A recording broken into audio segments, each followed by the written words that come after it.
Eagles. Eagles.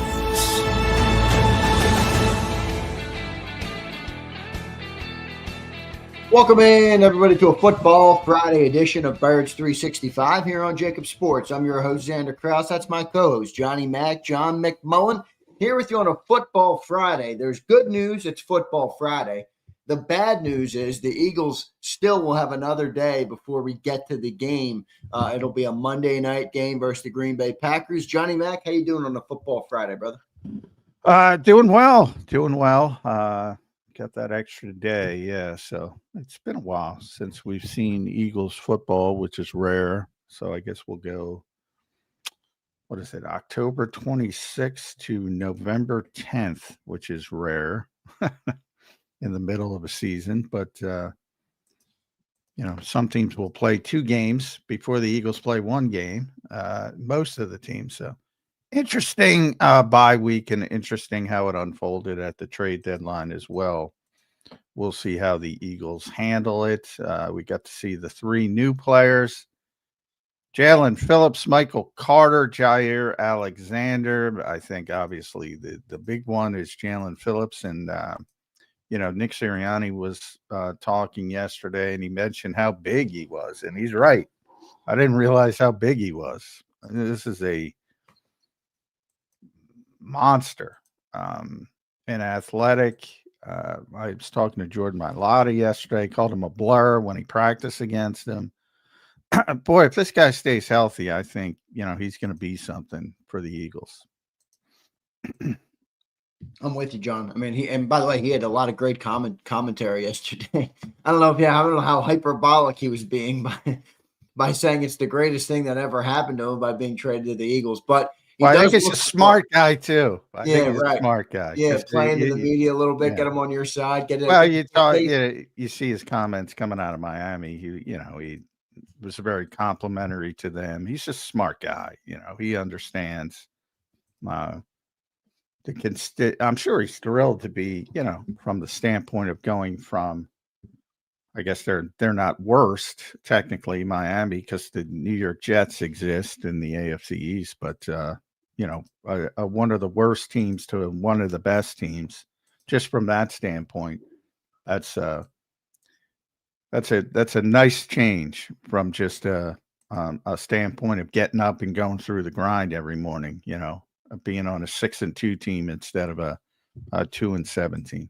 Yeah, no doubt about it. I mean, Jaylen Hurts, I think, spoke about that yesterday too. He's like, you wake up in one situation, and then the next day you wake up in a whole new situation. But I thought Jalen was pretty good at the podium yesterday. We'll get into all that, John. Plenty of stuff to talk about here today. We'll talk a little bit about AJ. I know you don't want to do it, John, but we will do it. Everybody's talking about him. Jaelan Phillips, as you mentioned, his first day at practice yesterday is a good news. John, just real quick, we'll start here. Vulnerable Vitality put super chat. Vitality, thank you, brother. I appreciate it, man. And obviously with the gut wrenching news of in the NFL world yesterday, he says, you are always enough. Things can only get better if you're here. It's never bad enough to take your life, I promise. Horrible things happen to us all, but none are worth you not being here. Tell somebody you love them. Vitality, thank you for the super chat, brother. I appreciate it, man. And very sad day in the NFL world. John, yesterday it broke right at the end of our show. We didn't have much details, but we just knew Marshawn Kneeland had passed at that point. Just your chance, just an opportunity for you, John, to speak about it in whatever way you'd like here on a Football Friday edition with the very sad news yesterday in the NFL world. Yeah, it is sad. And that was, I think, as larger society as a whole, my first thought was 24-year-old guy. That was my hope. It was not what it turned out to be, and it was. Right. For whatever reason, that kind of reaction has seemed to spike with younger people now. I don't know why, especially with people on the outside looking in that seem to have it all. He's coming off, he's an NFL player, makes a lot of money. He's got a great future. He's coming off a game where he had a touchdown, a defensive touchdown. From the outside looking in, you'd think he has it all, basically. And obviously, he didn't believe that, and he didn't think that. And he got into some issues, and it turned out in the most tragic way possible. But, And that's what I wanted. There was just a glut of people around AJ Brown yesterday to talk to him about things that don't matter. That's what I wanted to talk to him about, was what happened there, because he's been a very vocal advocate of mental health over the years. And I wanted to get some comments, wasn't able to even get near him. But anyway, Lane Johnson as well. Lane wasn't in the locker room, but they've gone through their own mental health struggles, and you think about that, those are Hall of Fame level players, and everybody's got something going on. So AJ wore that shirt to the game, one of the recent games, check on your teammates, whatever that I'm paraphrasing, but check on your friends, because everybody's got, stuff going on in their personal life, and they try to mask it because that's what we've been taught to do, most of us. But it's always sad when you see somebody in the prime of their life who seems to have so much, and for whatever reason they go down that dark route. It's sad. Yeah. Very sad, Johnny Mac. Well said by you. Appreciate those words. It would have been great to hear, as you mentioned, it would have been great to hear those comments from AJ Brown. As for those who don't know, AJ has spoken very openly in the past and even recently with the new merch line he dropped, check on your teammates and stuff. And, he spoke about that as well. So great words by you, John. We appreciate you sharing them, and rest in peace to Marshawn Nealon. I'll be praying for him and his family and the entire NFL community, the Dallas Cowboy community. Rest in peace, Marshawn Nealon. Good stuff. Johnny Mac, let's move in. Yesterday, you mentioned you talked to Jaelan Phillips. You talked to all the new guys. You talked to Jair Alexander, who joked about, when A.J. Brown beat the crap out of him in Brazil a year ago, which was pretty funny.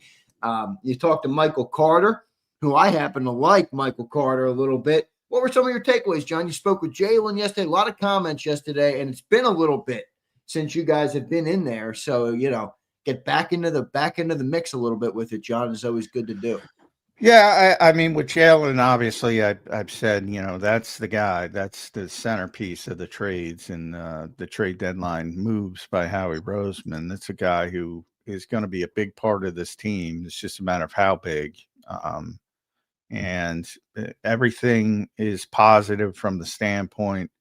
Again, Nick's a tall guy, Nick Sirianni. He's like, he's shocked at how big he was and just how long and physical and athletic. And, he was the, whatever he was, 18th, 19th pick for a reason. And, I talked to Jordan Mailata about the practice they had against Miami. And, he called him a blur. He was so quick and joking a little bit about his roast of Jason Kelsey with the eyebrows comment. Yeah, it's funny.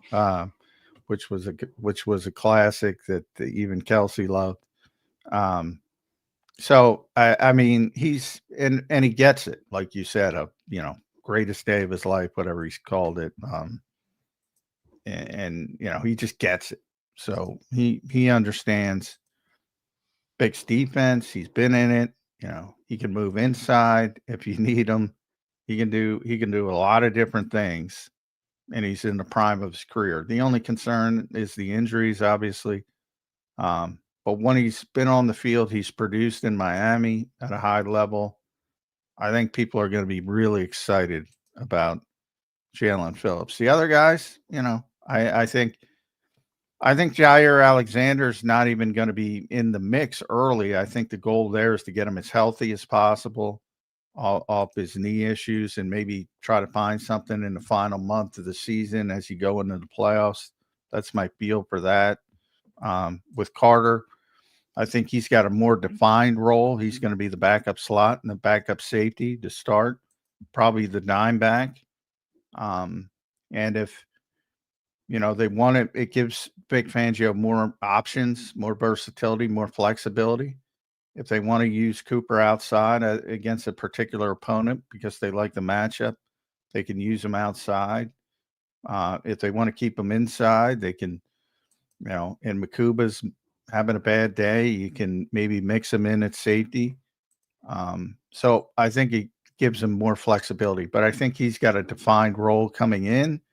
I think Phillips has got a headlining role coming in. Yeah. And I think Alexander's about trying to catch lightning maybe later in the season.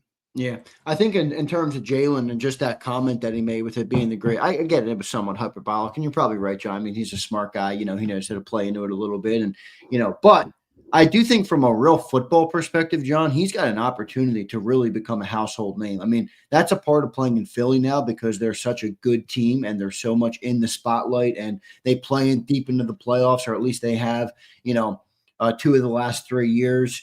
They're going to have big games, and if he's the headliner here, he's going to have a chance to really, really put himself out there as a big edge rusher in the league. And whether it's here or it's not in the future, I hope it's here.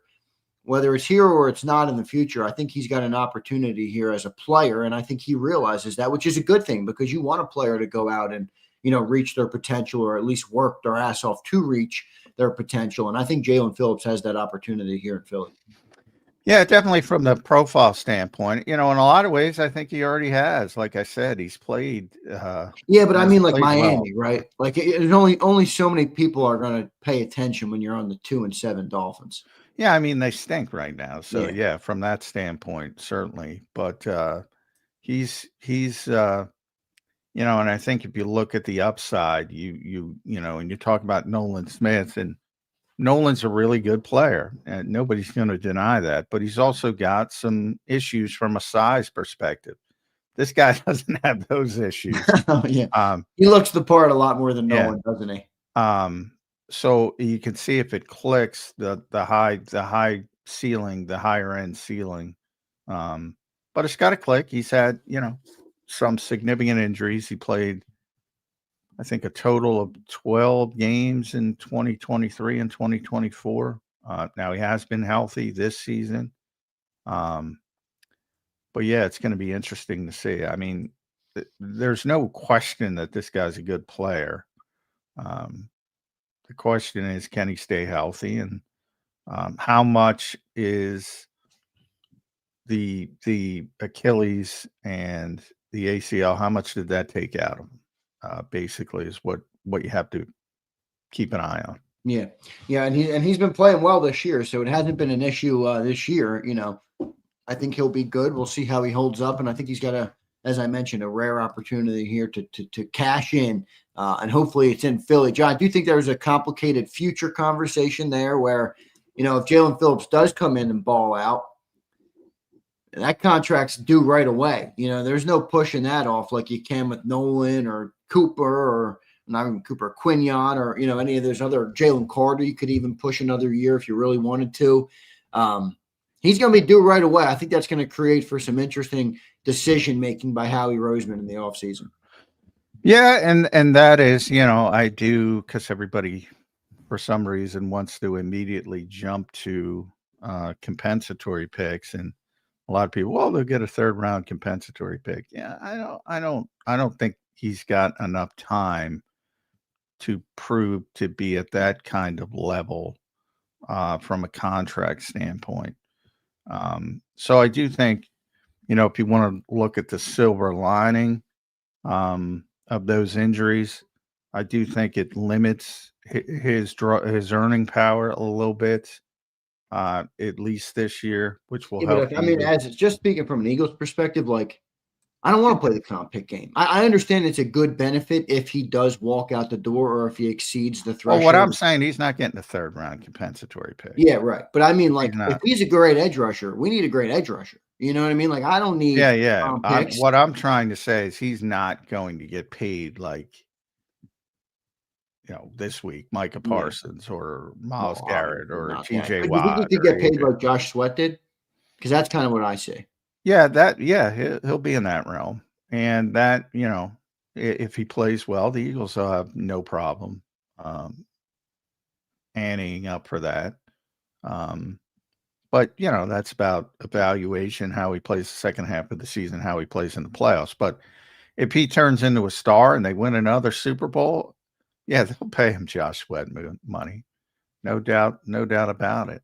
And, I do think people get overextended when they talk about, like, if you want to use Josh Sweat, I think he's average annual value, which is bullshit anyway. But even if you want to use that, I'm looking What it was it, up. like 18 mil, I think? I think he was 19, but he's 19? 1, 2, 3, 4, 5, 6, 7, 8, 9, 10, 11, 12, 13, 14, 15, 16. There's only 16 edge rushers who make more than Josh Sweat in the NFL. So it's not a big club. So I do think people are overextending their thought of what he'll earn. So, that helps if he plays well and the Eagles want to back. And the bottom line is, if he plays well and the Eagles want him back, they'll get him back. That's the bottom line. Yeah. I don't even worry about that. I wouldn't worry about that if I were an Eagles fan. If they want him back, they'll get him back, and they'll do what they need to do. Yeah, I think the hope as an Eagles fan would be that he plays well enough that it is the no-brainer you're talking about. Yeah. And if he doesn't, and if they don't want him back, you're probably talking more of a fifth round compensatory pick, even if you're playing the compensatory pick game. Yeah. So still, in my opinion, not that bad. I mean, you got to take shots. If you guys remember, a couple of years ago, we traded a 4th round pick for Robert Quinn, who came and went and didn't do a whole lot of anything. So a 3rd round pick for a guy that's young and obviously has a lot left in the tank, I think is a worthy my overriding advice there is, don't worry about compensatory. Yeah, picks. I'm with you, John. I'm with you. All right, John, let's talk about a more pressing part of the day yesterday is the injury report. The most notable thing that I saw, and I'll ask you what you saw, but is obviously Cam Jurgens and then the elevation of Willie Lampkin. Is Cam Jurgens, not elevation. They started his practice window, so he's got a 21-day practice window. That's what it was. Gotcha. He's not. He's on. He's not on. He's on injured reserve, but he's not a practice squad player. So if they want to put him on the roster over that 21 days, they can. Obviously, you have to make some other moves. It is notable that Cam, after the bye week, is still a DNP, not practicing. And they did start the practice window, because I didn't think they were going to start the practice window on Willie Lampkin. So, yeah, it's something to keep an eye on, no question. Now, they haven't put Cam on injured reserve, which they could. If he's going to miss 4 games, they should, to be honest. Wasn't in the locker room yesterday. No surprise there. Wasn't on the practice field. That's never a good sign, because certainly not for this week. I would say he's not going to play Monday. That's pretty clear. But, usually, like, you go back to before the Giants game, and somebody like AJ was out there watching practice, doing a little rehab before practice on the side field. Not seeing that with Cam Jurgens yet. So a little bit of concern, and it's amplified when a guy you didn't expect that they would start his practice window. Willie Lampkin was a guy I just thought they were stashing for the year on injury reserve. Right. So, yeah, it's something to keep an eye on. And then the other guys, concussions, Adoree Jackson, Moro, Jomo were limited. So they're working their way through the concussion protocol. Any indication on where that came from with Jomo? I don't recall him getting a concussion or anything. No. And those, sometimes guys, will come in after the game and report concussions. And, it's such a nebulous thing. I talk about it. It's so nebulous. So, we'll learn when we get to talk to him, which, obviously when you're in the concussion protocol, you're not even allowed to speak. Again, nebulous. So we'll see as they get through it, as to use Nick Sirianni's lexicon. Then, the bigger news, so full practice, Saquon with his groin, he tweaked his groin. No problems there. He's full. AJ's full. Already said he's playing Monday. Jacorian Bennett is full, and he's on his. The Eagles have to make a decision pretty quickly with him because he's still on injured reserve, 21-day practice window. And Nolan Smith was a full participant as he tries to come off injured reserve, and they started his 21-day practice window. So they're going to have to make some roster decisions if they want Nolan, Jacorian, and Willie Lampkin on the roster. Yeah, and what's the process for that? When's the cutoff for that? If they want like Nolan to play, when do they have to? When do they? They will do that Saturday at 4:00 typically. They take it up to the last minute, that's the last minute, Saturday 4:00. Right, good stuff there, John. Interesting on the injury note. Some people are pointing out to me they think the Moro Ujoma concussion came when Keely Ringo bashed into him. If you remember that. Oh yeah. Oh, and by the way, also injury. AJ did confirm he hurt his hamstring on the final play. He did. He did winning confirm play. that. Okay. Yeah, that's kind of what was speculated when he pulled up there. Yeah. But he did say he's definitely playing on Monday night. So AJ Brown's good to go. Good news there. John, looking over at the Packers, I'm not sure if you had a chance. I know you were a very busy guy yesterday, obviously down at the NovaCare complex, but the Packers have an injury report here as well, with a lot of guys on their injury report. Only a few didn't play or didn't practice yesterday. Cornerback Nate Hobbs, edge Lucas Van Ness, wide receiver Savion Williams are the 3 DNPs. And then they had a bunch of limiteds like, Christian Watson, Matthew Gold. Christian Watson has just returned this year from the ACL. I think he's on a pitch count. Dontavian Wicks, Matthew Golden, so 3 receivers on there. Micah Parsons was limited. Edger and Cooper, probably a lot of just management here. This is a team that played on Sunday. But anything stick out on those names, especially with the DNPs for the Packers?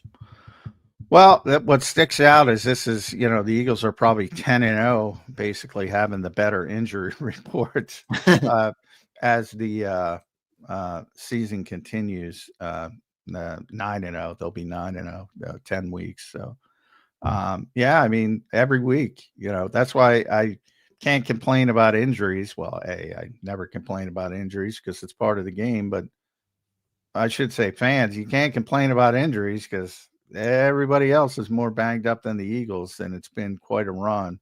And here's another team that's far more banged up than the Eagles, who makes sense because the Eagles are coming off their bye week. But, a lot of it's management. Obviously, when you see limited guys, like Mike is going to play. Zach Tom's going to play. He's a very good tackle. Quay Walker's. I don't know where they are with Christian Watson, but I don't think that's relevant. He's a guy. He's a weird guy to me. Yeah, he is. He makes a lot of big plays. He's injured all the time, but he's not that good. I mean, people act like he was back though. I think he did have a couple catches in last week's game. People act like if they had him, they had Christian Watson. I'm like, what is Christian Watson? Yeah, he never really lived on. He was a first-round pick, wasn't he? Second, high second, I believe. So I mean, it is what it is. If he's out there, he's out there. They have a bunch of. He's a good receiver. I'm not saying that, but for some reason, it's that there was. I was comparing 143 yards in 2 games. He's only played in 2 games this year. Yeah. Well, no. I mean, look. What I'm trying to say is he's a big play receiver. He always gets down the field. He makes it, but he's not consistent. Yes, I agree. He's never been consistent. And he shouldn't be talked about as some wide receiver number 1 if he could only stay healthy. That's what I'm trying to say. Because there's a lot of that weird, and I don't know. It happens with certain players, and it's weird. I always go back to and I'm trying to figure out, I forget his name. The Sixers had a first round pick back in the Larry Brown days.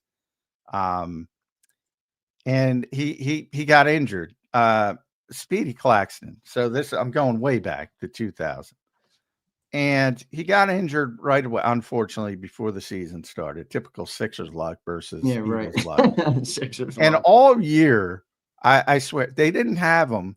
And he was like the 20th pick in the draft from Hofstra. And Speedy was a small kid. He's like under 6 foot. And Larry Brown would bring him up just out of the blue, and he said, "Well, if Speedy was there," and I'm like, "What are we doing here? What do you mean?" And that's how I feel like with Christian Watson. It's like, well, if Speedy was here, yeah, if Christian Watson was here, he's decent receiver. That's it. That's all I'm trying to say. He's not because he had a big great combine. Is that what it is? This is what no, what it is. He's a big guy who's got tremendous speed, and he sort of looks like a Randy Moss type who could be that type of receiver. Yeah, from a physical build. Yeah, from a measurable standpoint, and like there's no evidence of that. Zero, other than you don't see too many 6'4" receivers who run 4.35 or whatever he ran coming out, which is okay. He's, first of all, as I said, he's never healthy. He's topped out. I'm looking him up now. He's topped out at 41 receptions as a rookie. His best season from a yardage standpoint, 620.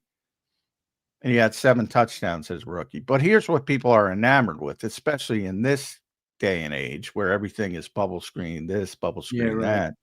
He averaged 21.4 yards per catch. Yeah. Last year. He had a 52-yard catch last week. So he is a legitimate downfield threat. But again, I don't know where the I'm with you. If only Christian Watson was there. Yeah, right. It's not like they're getting back AJ Brown. I mean, it's not that big of a deal. Yeah. So anyway, Speedy Claxton tangent done. I like it. A little Speedy Claxton here on a football Friday. We only had Speedy. Yeah. Speaking of the Sixers, did they play tonight? I know they were off last night. They were on a doubleheader. I don't believe they played in Chicago. Then a logical loss in Cleveland, but I think they're better. They're better. They're a better team on Joel's floor.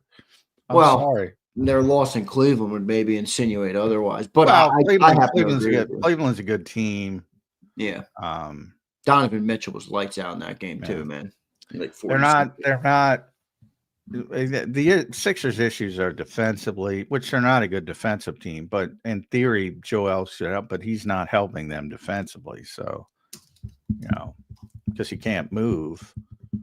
So, and he just mucks up everything on the offensive side. Yeah, especially when you got these speedy guards. I mean, it worked when you had Ben Simmons, who's afraid to shoot. He was a great ball stopper, man. He has become a ball stopper. That's such a good word for him, ball stopper, no doubt about it. Well, I think real quick, and we'll talk football, but I think fans got to set their expectations properly this year. Like I saw a bunch of Sixers fans like, yeah, this team's we shouldn't have fell for the 4-0. I'm like, what do you mean fall for the 4-0? This team's not an NBA championship team yet. They got a bunch of young, good players. They're in a little bit of a retooling phase.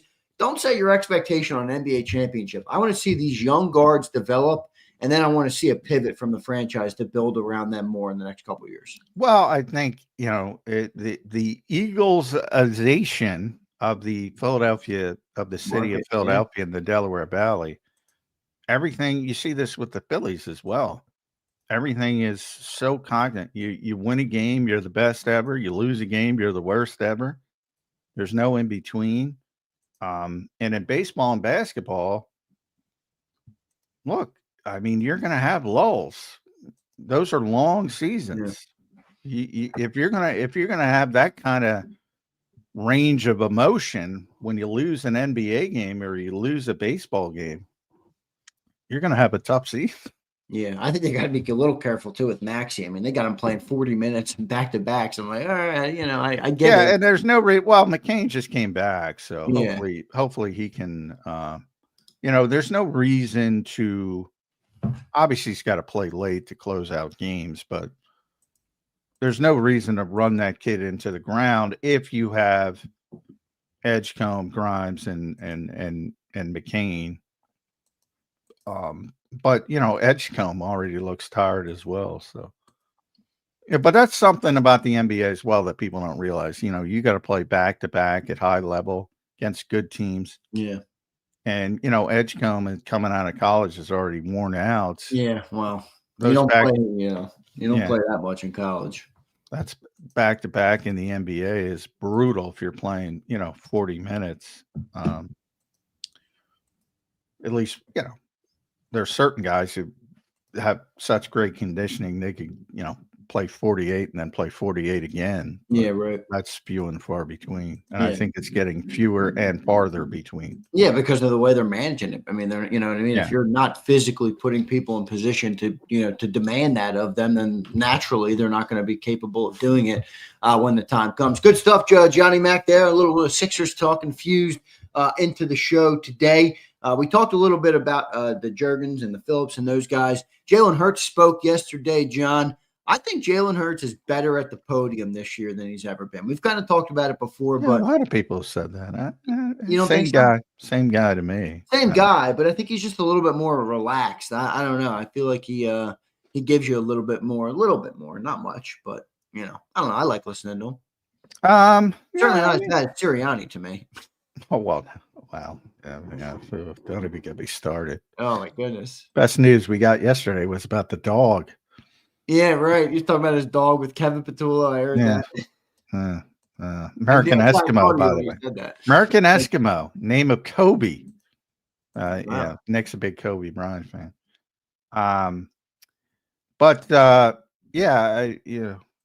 You're getting nothing from Nick Sirianni at this stage of the game. No. Just is what it is. Except the American Eskimo, Yeah. No doubt. All right, John, let's get into Eagles Packers and some of the key matchups in the game. Just off the rip, John. What do you think? Advantage Eagles, disadvantage Eagles. Where do you see it? I know you've talked about the spot with the Packers coming off a tough home loss to the Panthers, pretty ugly loss. What do you see? Before we get into some of the nitty gritty with it, what do you see just off the rip here? Matchups for Eagles and Packers. Well, for whatever reason, I talked about, and this is another team where I think Nick is 3-0 against the Packers. LaFleur is 1-4 versus the Eagles. Nick is 4-0, I think, off the bye week, 6-1 if you want to count the playoffs. The only game they've lost with extra time to prepare is Super Bowl 57. The Eagles have the highest road winning percentage in the NFL in the Nick Sirianni era. So those are some of the good trends. Some of the bad trends. I think the Packers, this will be their fourth primetime game. They're averaging 34 points per game in primetime games, whatever that means. They've won 6 straight on Monday Night Football. At Lambeau, and they've always had, pretty much since Brett Favre into Aaron Rodgers, now Jordan Love, they've always had a big advantage at Lambeau Field. It's starting to get chilly. I've been checked the weather. Now the Eagles are also 9-0 against the NFC North in the Nick Sirianni regime as a whole. They've kind of owned that division, which has been a very good division over the past couple of years, at least. So a lot of things point the Eagles' way. A lot of things point the Packers' way. And that's generally what happens when you have two good teams. And these are two good teams. But I like the Eagles from the coaching perspective, for whatever reason. I know people don't like Nick Sirianni and they don't like Kevin Patulo. They generally like Vic Fangio. I can't put my finger on it, but this team has owned, McVay-like teams. Yeah. No, I think Sirianni's 9-0 or 10-0 versus McVay, LaFleur, and Shanahan. No, not Shanahan. It's McVay, LaFleur, and O'Connell, probably. Yeah, maybe O'Connell. Yeah, because he lost the Shanahan for whatever reason. I can't explain it, but they seem very well prepared. And maybe it's just their style. Styles make fights. They run the football. They make it difficult for some of the things they like to do. And obviously you're going to see, that's the one thing I don't, like the Packers play a certain way and they're going to play that way. Whereas the Eagles toggle back and forth. That's, I think, the most impressive thing about the Eagles that most fans don't see. They legitimately play a different style of football if it demands it. Very few teams do that. Like Sean McVay is probably the most static. It's so counterintuitive because people look at him as the innovative guy, the motion guy, the yada, yada, yada. They play the same way every week, no matter who the opponent is. Sometimes that's not a bad thing. Like if you're just better, go out and execute. But sometimes you're not better. Right. And you should be trying to manipulate things a little bit. I think Green Bay is the exact same way. They're playing the same way that they are playing against Carolina last week when they played poorly, and against whomever they played good against, they're playing the same way. And pretty much a static team. So it's not like you're going to see a million rushes from Josh Jacobs, or they're going to play a lot of 13 personnel. No, they're going to spread the field and play 11 and let the chips fall where they may. Yeah, no doubt. John, I want to read you something here from a Packers writer here who writes this, and it's an interesting line from him, and it's going to get us into our next matchup here. He writes, Jalen Hurts is a bit of an enigma. One week, his head coach is comparing him to Michael Jordan. Other weeks, his receivers are taking passive-aggressive shots at him on social media. Wins and losses may not be a quarterback stat, but wins are what quarterbacks are paid to produce, and few have won more games than Jalen Hurts the last 3 years. Kind of an interesting thing to write there, but it does bring me to my next point of like, what version of the Eagles offense are we going to see this week, or what should be the version? If Johnny Mack were the coach, what are you trying to impose this week on the Green Bay Packer defense if you're Jalen Hurts and Kevin Patulo? Number one, let's correct the record. Nick Sirianni's never compared Jalen Hurts to Michael Jordan. He compares their work ethic at times. But, just to correct that record, because that's unfair. But bullshit on this guy's article. Yeah. Well, yeah. I mean, he never point out where it can. He linked it though. He did link it to something. He linked it to Jalen Hurts, and it'll be about the work ethic. It'll be about the work ethic. Again, people. You hear the name about the work ethic. It was about give me the quote. The emotional lift the quarterback provides. I know this is high praise, but to have him out there is like having, I shouldn't even go there. It's like having Michael Jordan out there. Yeah. Okay. Emotional lift. All right. Listen to the words. That's not work ethic, but. Well, okay. He's compared them. Yeah, I get what you're saying. He's compared to the work ethic. He's not comparing them to the greatest player in NBA history. I got you. We're splitting hairs. And he said, I shouldn't even go there because he knows what's going to happen. I've had this discussion with Nick multiple times. So normally it's work ethic. And he shouldn't go there, by the way, for this exact reason. Now, there he said emotional lift, which, again, he's a very unique player. I'm just saying it's not fair to Jalen Hurts. It's not fair to Nick Sirianni. He's not saying football talent-wise. He's not. That's not what he's trying to express. If people can't understand that, they can't understand that. But that's why he shouldn't, and that's why he caught himself, and he still went down that road. And he got this moron doing it. I don't know who it is, but now you pissed me off. But anyway. Johnny Mac. So you got the exact thing he's worried about. He literally says it. I shouldn't do this. Why? Because this guy's going to take and I don't know who this guy is. But anyway. So that's number one. As far as what, the Eagles receivers taking passive aggressive shots, that's part of it is true. At times it has been true.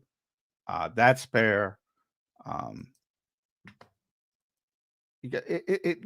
don't know how many times I've said it. He's a very unique player, and that's the problem because people have a predetermined notion of what quarterback play should look like. And generally, not everybody, and it's changing, pretty quickly because of the dual threat ability of so many quarterbacks.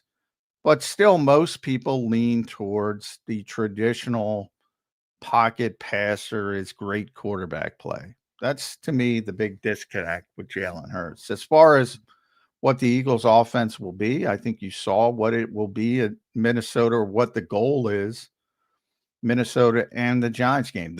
Those last two games, a lot of positives, and they want to get the running game going and make it easier to pass the football off the running game. I mean, that's the goal. That's not exactly a secret. It's not exactly uncommon in the NFL. That's what a lot of people do. But I think even more so for the Eagles, because they want to lean on the offensive line and Saquon Barkley, which they hadn't been able to do for the first 6 games. And there's been some positive signs over those last 2 games. And even though, again, in Minnesota was the passing game, but that's because of what Brian Flores did and the adjustments of the coaching staff in game to say, all right, if you're going to put 6 people up there, we're going to torture poor Isaiah Rodgers with AJ Brown. And that's what happened. And that's what I think makes the Eagles so good, is their ability to toggle between coming into the game with a sentiment of we're going to run the football down this team's throat, saying, all right, they're preventing that.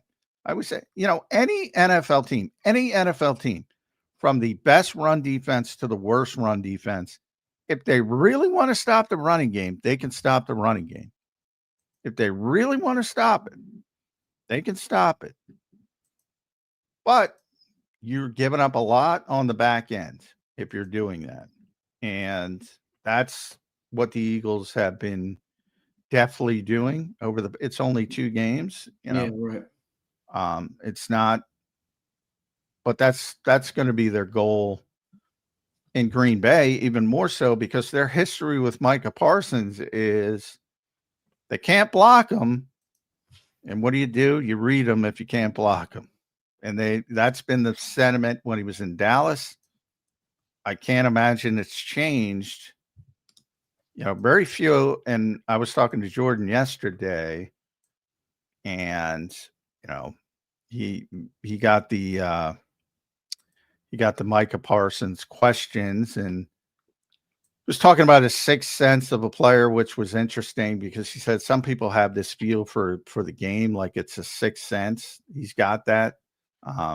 Others just don't have it. They might have the athleticism.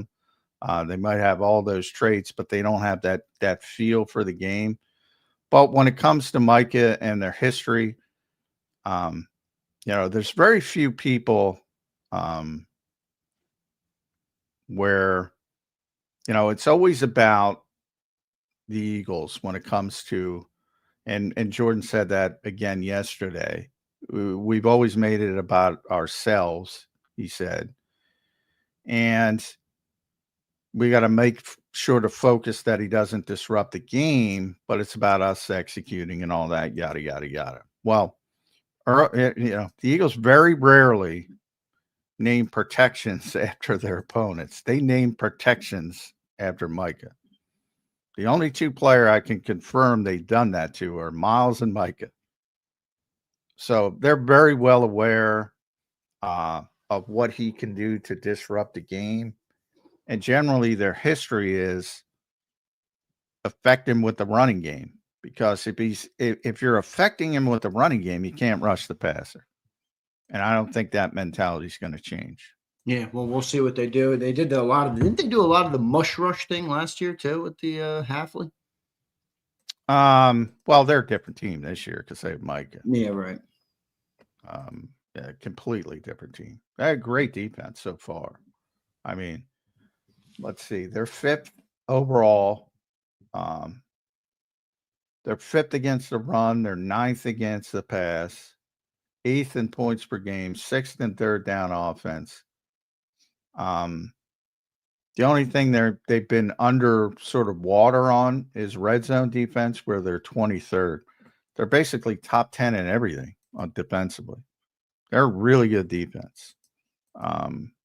And they've gotten a lot better than the one last year. And,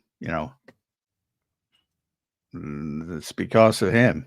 Let's be honest. John, what's the most important part for the offense in this game? Is it getting the run game going? I was listening to Sills yesterday talk about it, and he pointed out a stat of, when the Packers give up X amount of yards running the ball, they do not play well. Or I think in the 2 games they lost even was the 2 games they gave up the most amount of yards. And, that's been the book on Micah for a while, is he's a great pass rusher, but you can run the ball at him, and that's typically the way to neutralize him. I think what the Eagles have to do here is win on first down. I mean, if you win on first down, you're going to make the Packers, not be able to pin their ears back with Rashawn Gary and Micah Parsons and just say, go get them. So I think the running game and that first down is really where the Eagles have to win offensively in this game. Yeah, well, I mean, a lot of that is, just everybody wants to run the ball to set up the thing. And obviously, if you're ahead of the sticks and it's 2nd and 5, it's better than 2nd and 10 and yada, yada, yada. I mean, a lot of that is self-fulfilling prophecy, but with Micah specifically, you don't want 3rd and longs. I mean, bottom line. So if you run the ball effectively and you're not in 3rd and long, you're going to have a better chance to handle him, and you're going to have a better chance to win the football game. Because if it's 3rd and long a lot, you're basically you're in deep, what. There's only so much you can do. And again, one of the strengths of Jalen Hurts is not getting the football out quickly. So he's going to give you an opportunity to sack the quarterback if you're in those situations. And look, the Carolina game last week, which is one of the reasons why I don't like the spot, because they played so poorly against the Panthers. They struggled. And Hingle McCringleberry had a big game. Rico Dowdle, he got that's a Key and Peele joke for those who get it, but he had a big game, and they ran the football pretty well. And I saw the next gen stats. So he was held to 0 quarterback pressures for the first time in his NFL career against the Panthers. It's another reason I don't like the spot, by the way. Yeah. And to give an example of, he's got an NFL high 44 pressures right now. This is cut with that game. Pressure rate of 19.7 is 3rd in the NFL amongst edge rushers. And he was held without a pressure last week. So the whole and Carolina, better team than they have been. Let's give them credit. Well, that's kind of the point, though. Like, why was he held to no pressures? It's because they were running the ball well. Exactly. That's my point. Yeah. Right. Yes. Exactly. So you're in manageable situations. What you don't want to be in is 3rd and long. 3rd and long, you're up against some issues. And you're playing right into the strengths of their team. I mean, exactly. You don't want to be in 3rd and long. So Saquon, I mean, we need to have a big game from Saquon here if you're the Eagles, correct? Yeah, I mean, Dowdle had 130 yards on 25 carries, 2 touchdowns. Yeah. That's what you want. About 5 yards a carry. And Bryce Young, by the way, was 11 of 20 for 102 yards. And a pick. Yeah. So not particularly a great showing from Bryce Young, but enough to get it done. So, I mean, I'm not picking on Bryce Young. They didn't need it. Obviously they went in with a plan. It was successful. They ran the football effectively. And so this might be a week where the passing game numbers aren't as good as you would hope, because they're doing what they want to do, and that's run the football to sort of alleviate Micah Parsons. Yep, no doubt. Good stuff there, Johnny Mac. John, plenty of other things we're going to get into. We're going to get into defensively here, how to manage this Packers team as well. So we'll talk a little bit about that. John, did you happen to see the I don't know if you can call it a football game, but the football game last night on Thursday Night Football? You know what? I got home late and I was going to turn it on and I didn't, and I never turned it on, and I'm glad I didn't. You won the night, John. I'm glad I didn't. You won the night, a whopping 10-7 victory. I'll tell you what, that I give Sean Payton a lot of credit. That is not a great football team. And you look up and they're 8-2. They are 8-2, the Denver Broncos. When's their bye week? I know it's got to be coming up soon, but they are 8-2. And they do not look impressive doing it. Now, they have a very good defense. Their defense is impressive. Nick Benito is a freaking beast, man. Yeah. They have a very good defense. My guy, Alex Singleton's still out there on a very good defense. Yep. Nick Benito is obviously the star, as you mentioned. But their offense, and you saw it here. I mean, they did nothing for 3 quarters, and then they kind of got a little spark just throwing back shoulders to Courtland Sutton. They're very inconsistent offensively. And I don't think they're a legitimate Super Bowl contender, but the fact that he's got his team at 8-2 is pretty impressive.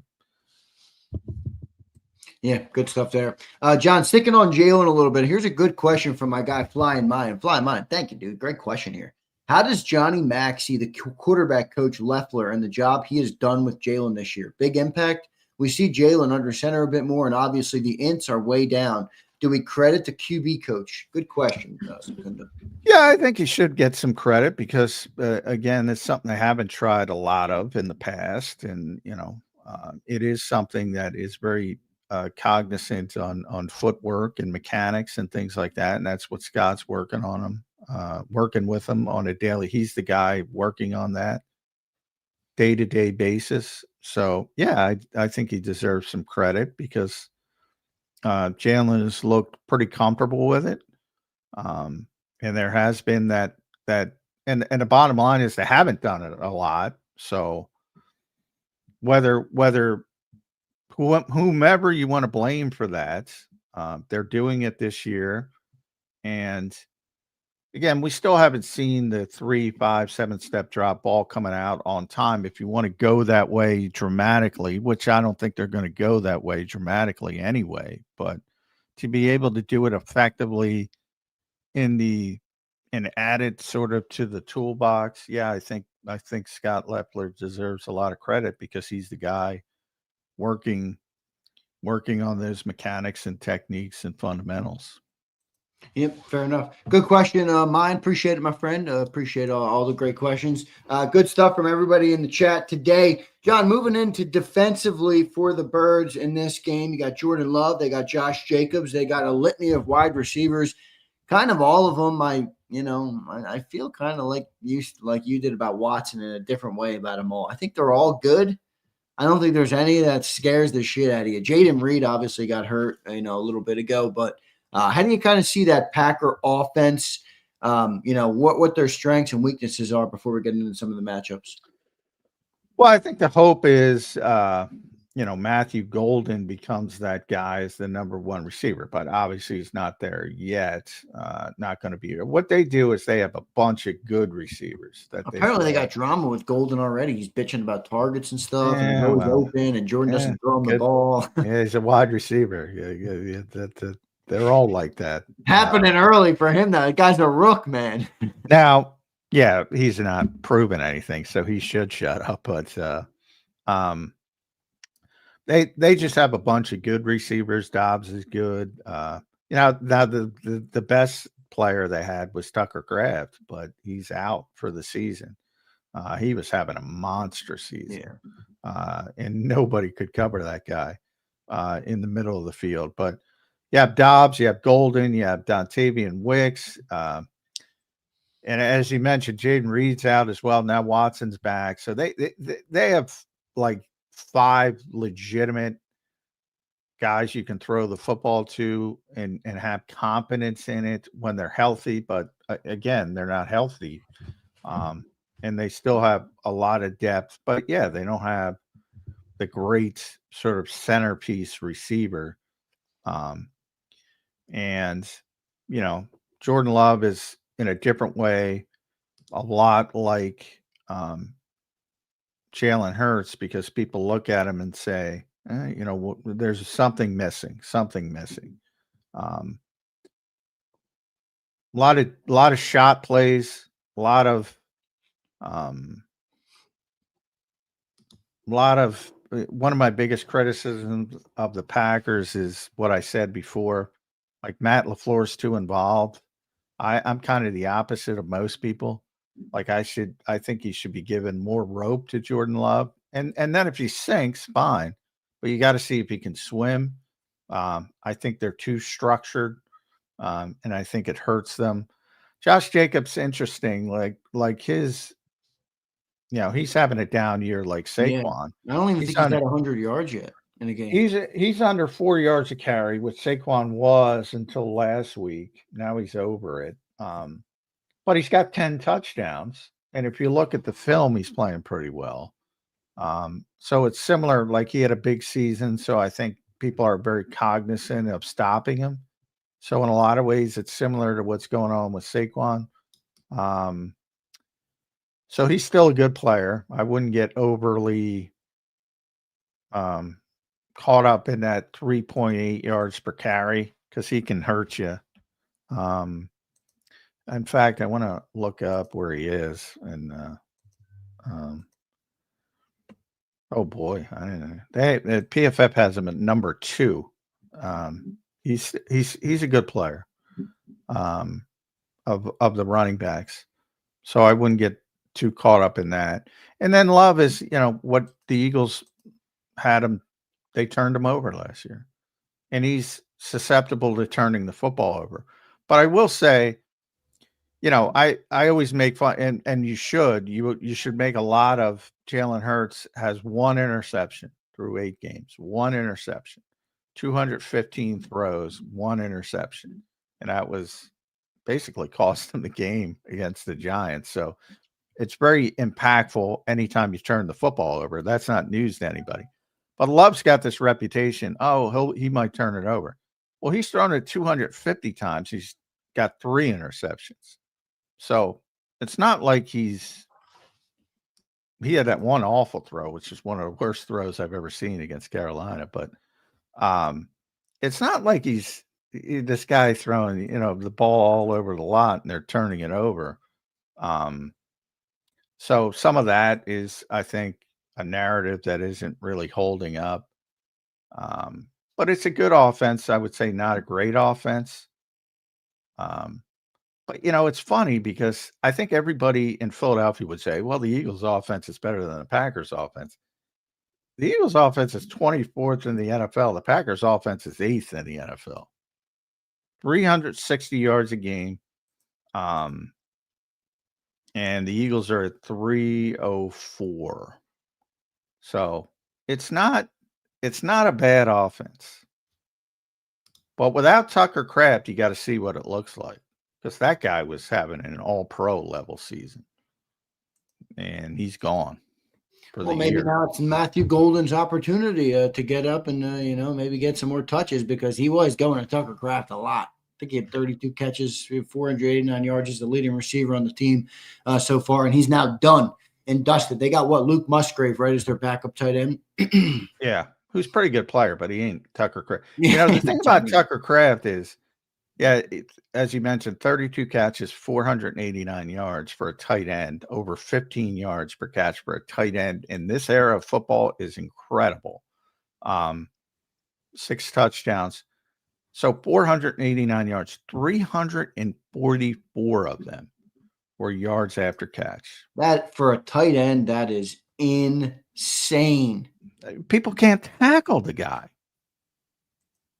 That is 344 out of 489 yards after catch. That is such a huge loss for the Packers. Such a huge loss. I don't think people recognize because I don't think he crossed over into people recognizing he was a superstar quite yet.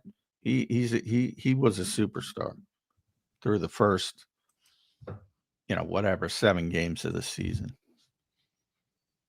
It's going to be interesting. It's going to be interesting. How Jordan Love kind of adjusts without Tucker Kraft. Obviously, became a really big target for him. 6 touchdowns, as you pointed out, John. And Matt, a lot of yards. Those yak yards are crazy, man.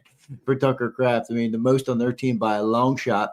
And Josh Jacobs, he catches some balls out of the backfield too. So yeah, he's got 232 yards after catch, and he only has 204 yards total. So you know what that tells you? A lot of losses on those screens too. Yeah, that's right. 204 yards total and 232 in yak. What the fuck? Well, running backs are often getting screens, so they're behind the line. Yeah, so right. All So of their yards are their yards after catch. All their yards are yards after catch usually, except for the occasional wheel route, down the field. But most of the time, he's like a screen back. He's not catching the ball down the field, and you'll have the occasional outlet. But yeah, he's not like Bijan Robinson, who's going to hurt you as a receiver. He's not like that type of receiving back. Or Christian McCaffrey would be the top guy, but who can hurt you more in a relative sense. He's like the traditional, I'm going to dump it off to this guy. And he's from that standpoint, he's good. But I'm just saying he's not explosive as a receiver. Yeah, it makes sense. John, last year in the playoffs, Jordan Love did not have a good playoff game versus us. He had 3 picks in that game. What do you think if you're Vic Fangio? What are you trying to do? What are you trying to force Jordan Love into? In my opinion, stopping the run is going to be crucial in this game. How do you see that part of it? Because they really got the better of Jordan Love last year in the playoffs. Yeah, I think mixed mentality with all younger quarterbacks, and he's still young. But is he? I feel like he sat on the bench for 3 years and he's been playing for 4 years. Well, I meant young from a playing standpoint. He's still he did sit. I feel like this dude Jordan Love though doesn't age. How old is he? He from a playing standpoint, and still he's getting older experience wise. But yeah, when you sit as long as he did, which is rare. But the point I'm trying, he tries to take away the first read, and then these guys tend to crumble if you do that. Now, I haven't seen a ton of Jordan Love this year. For whatever reason, I haven't seen a lot of Packers games, but and they have been on prime time, so I guess I just wasn't paying that close of attention. But he struggles when you take away that first read. And unless he gets better at doing that, guys like Vic Fangio are going to continue to have success. Now, not every coordinator is Vic Fangio, but I think that's his goal.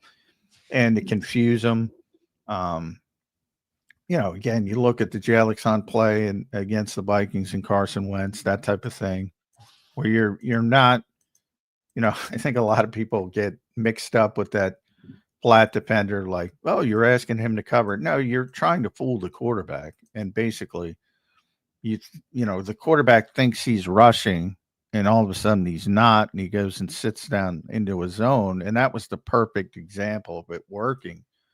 That's the kind of stuff you try to do to younger quarterbacks, and Vic is very good at it. Now, he's sort of that borderline. He's got to start getting better at that stuff. He's got to start recognizing that stuff. And I don't know if he's at that level yet. No doubt. Good stuff there, Johnny Mac. John, we'll get to a quick commercial break here. Any super chats in hour number 2, guys, we will take. We appreciate everybody for being here. The game is Monday, so we're a football Friday. Normally we have the game. Feels like forever since Eagles have played, man. It really does. It's been a long time. Yeah, it has. You got to start talking about Russ, too. Russ versus Russ, the old argument. They haven't played for a long time, so. I think it's going to be pretty simple. It's either going to really help them or really hurt them. And, you'll probably get to see in the first quarter, they're probably going to be really sharp or really ugly. No in-betweens. No doubt. Good stuff, Johnny Mac. John, we'll take a quick commercial break. Appreciate everybody being here, guys. Smash that like button. Let's get to 250 plus likes again on the show.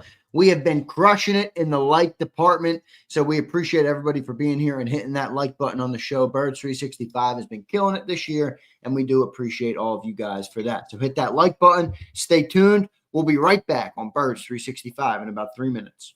Ignite your nights with free live entertainment daily, only at Live Casino and Hotel Philadelphia's Center Bar. 7 days a week, enjoy some of the region's top party bands, performers, and DJs as they take the stage in the heart of the casino action.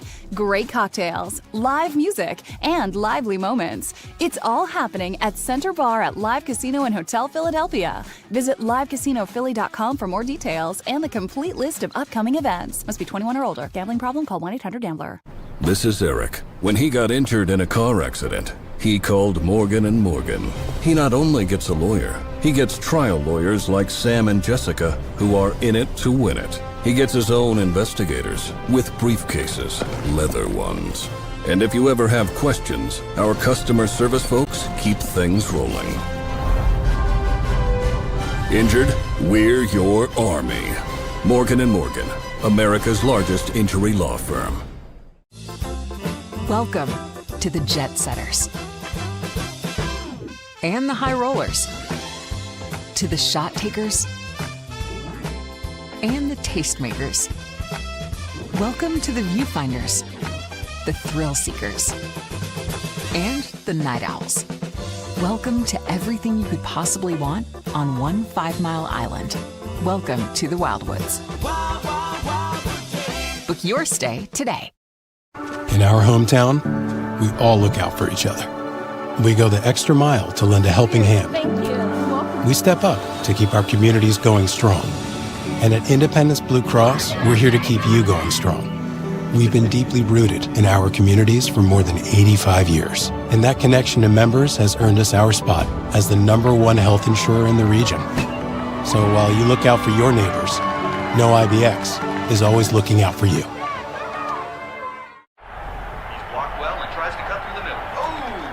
Your gut says Miami is going to win, and you should take the over. Your gut also said your NFT selfies would only go up in value. They didn't. But your head is on Sports Grid and knows the QB is in concussion protocol. The backup has a 45 QBR against the zone coverage. The New York D has the most sacks in the league. So yeah, trust your head. It's smarter to be on Sports Grid. EAGLES. Eagles.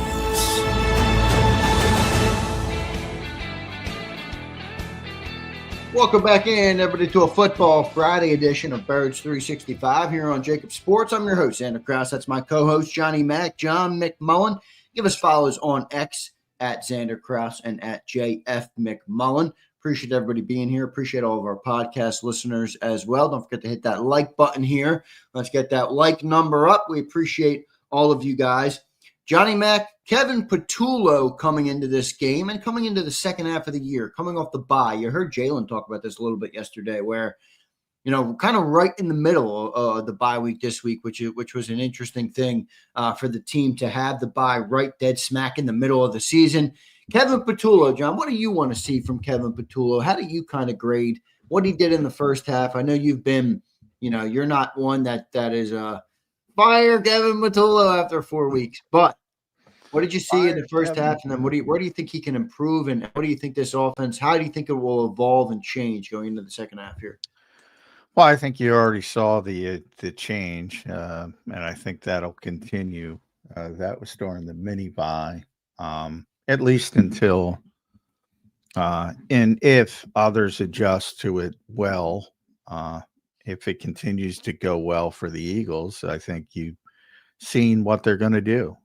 Simple as that. I think that was the big shift this year. And we've already seen it. So you didn't have to wait for the bye week. You got it at the mini bye. But again, that's all dependent on what the opposition does on a week-to-week basis. And you've already seen that over the 2-game span with Flores shifted pretty early and they shifted back. In the case of Shane Bowen, pretty much didn't. And they went the way they wanted to go. And we'll see what Green Bay does this week. So, yeah, I mean, I think people should be pretty positive on Kevin Patulo after those final 2 games in the, let's call it the first half of the season. Pretty impressive, but you want to get better from a raw number standpoint. Obviously, they cured the 3-and-out problem that was disgusting early in the season. Not cured it, but it's gotten a lot better. Numbers are acceptable, with the exception of third down offense, which I think is bad. Still needs to be better, but they're so good on fourth down. Sometimes, you don't factor that in. Because sometimes the Eagles are like the Lions, not to that degree, but the Lions play like, they'll on 3rd and 8, for instance, the Lions might run the ball to get it into a 4th and manageable. So basically, that's 0 for 1 on 3rd down, but you're converting 4th down. So what really, does it really matter? Right. And I think some of that is sort of replicated with how the Eagles play offense. And then the red zone offense has been just unbelievable. Like one of the best red zone offenses of all time. That's how good it's been. They're number 1. They score 85% of the time when they're in the red zone. 85% of the time. Those are touchdowns. 85% of the That's time. crazy, man. So that alone sort of buoys the negative numbers, because when you do get down there, you're converting, you're scoring. And that part has been tremendous. Overall, I think if you're being fair, which I know it's very difficult for people to be, like, this guy's doing a good job, doing a better job than, dare say, every single other coordinator in this era through the first 8 games. What was everybody's feeling on Kellen last year through 8 games, besides the running game? I mean, Kevin hasn't had that crutch, and now he seems to be getting it back, and that could really open up the passing game, and we're gonna see how that works. Now, I guess we got to talk about AJ at some point. Well, real quick, I want to go to something on the red zone, because this was interesting to me, because the red zone success is obviously pretty amazing. They're sitting at 85% touchdowns, first in the NFL. Teams like Indianapolis, Kansas City are both up there above 70. Seattle and Washington. Washington's had a good run as well. Detroit, Pittsburgh, Buffalo, Cincinnati, and Denver round out the top 10. Green Bay sitting there right at 11 with 62%. So the Eagles at 85%. It sounds great. John, how much do you factor in this? Because if you look at red zone attempts per game, which is how many times they're in the red zone per game, the Eagles are 29th in the NFL with 2.5. So it's a very good percentage of when they get there, but one could point to that and say, well, they're not getting there enough. Like Indianapolis, for example, I gave you their 70%. Well, they're also leading the league with 4.4 attempts per game in the red zone, top of the NFL. So to me, that's more impressive to be 70% with the amount of attempts that they've had versus the Eagles being number 1, but the attempts are pretty low. I think they got to get down there a little bit more. The good news is when they do, they've been successful. Well, that's fair, but arguably you're talking about, I don't know who number 1 is, but the Colts are pretty much close to every top metric. So you're talking about what has been, at least early in the season, maybe the best offense in the NFL. So if you're comparing them to them, they're not, they haven't been as good offensively as the Indianapolis Colts. And there's a number of teams, but if you look at the Eagles offense, 24th in total offense, not good enough. 19th in rush offense, certainly not good enough with Saquon Barkley and what we perceive as the offensive line. pass offense 25th, even worse.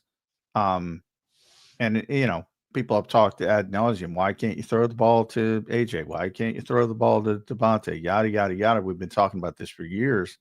10th in points per game. So, yeah, the point is they're taking advantage when they're down there, Right. and that's very. Yeah, look at Green Bay. Green Bay's top of every metric of Philadelphia from an offensive standpoint. Every single metric, with the exception of red zone offense, which they're still good. Green Bay, as you mentioned, they're still very good. And points per game. Why? Because the Eagles cash in. Right. Now it's very close. It's like 20. How much do you put on like the low attempts in the red zone, though? I know it's very successful, but it is pretty low in the attempts. I mean, maybe not that big of a deal. What do you kind of make of it?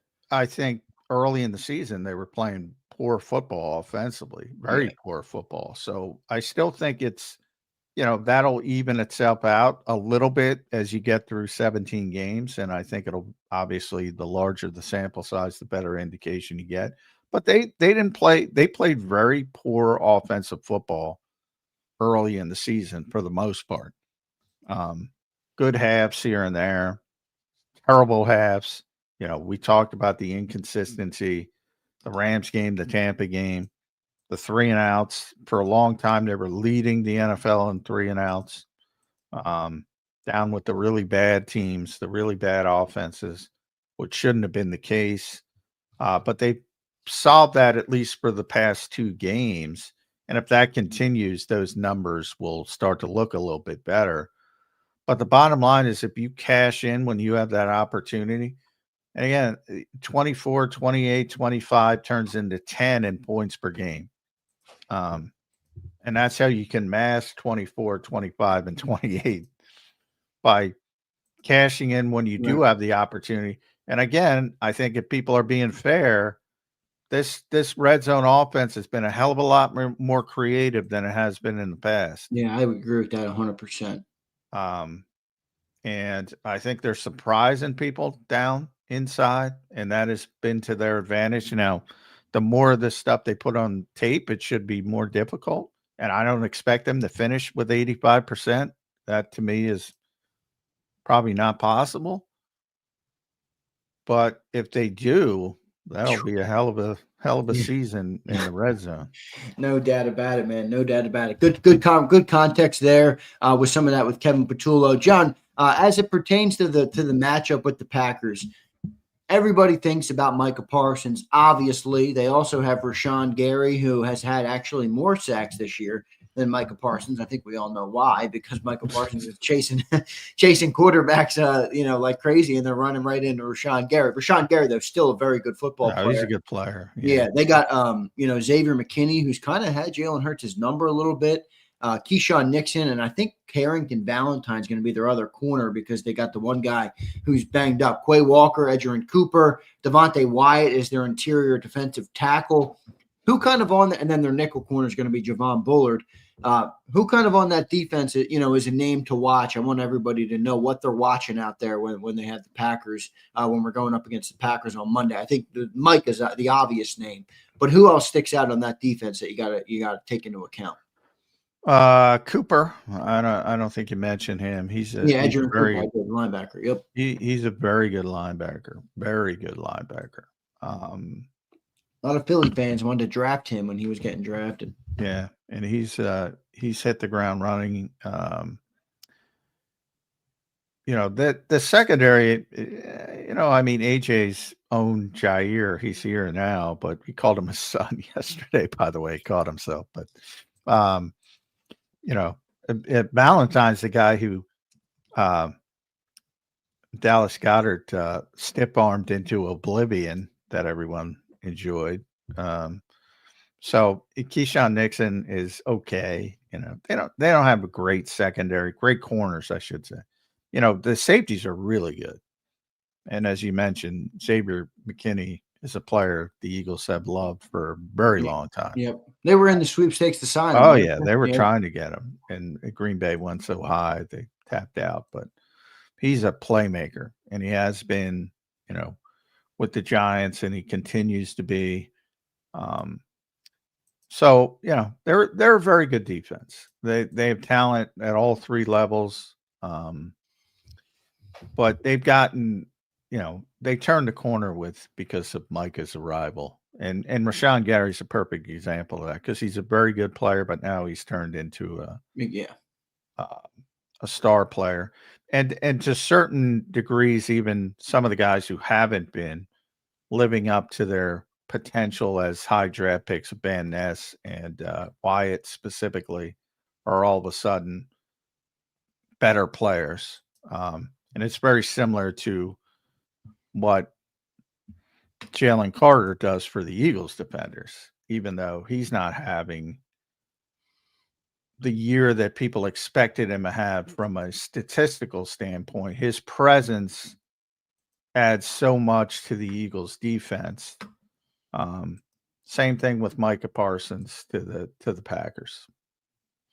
Yep, no doubt about it. Good stuff there. John, what do you think of their tackles on the middle there? Devontae Wyatt, I think Colby Wooden will be the other one. I know he's questionable, but I assume he's going to play. He was a limited participant in practice. Because I think the running game is going to be big, man. I really do. So what do you think of that interior of that D-line? Obviously, they got the two great edge rushers that can get after the passer. But when it comes to stopping the run, they've been good statistically. What do you think of that interior of the D-line?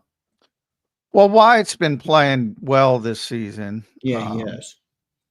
Which is, typical of to the point. Wooden is undersized. So Devontae Wyatt's a good guy. He was a Georgia guy. Yeah, Wyatt's not. He's 300-pound guy. Wooden's like 270 to 280. So he's undersized. Mike is undersized. So in theory, if you look at where you can take advantage, it would be the run game. And obviously you're coming off a game where Carolina ran the ball very effectively. So the presumption is that's going to be, but that's one of the reasons I don't like the spot, because they're going to be they're already going to be hyper focused on stopping the run against the Eagles because of the Eagles' reputation. But you add into it Saquon. So I think this might be a week where, obviously you're going to try to get it established. And if it doesn't, this could be more of a Minnesota week than a Giants week where you have to shift gears, and we'll see how that works. On the other hand, maybe they go out and execute and just run it down their throat.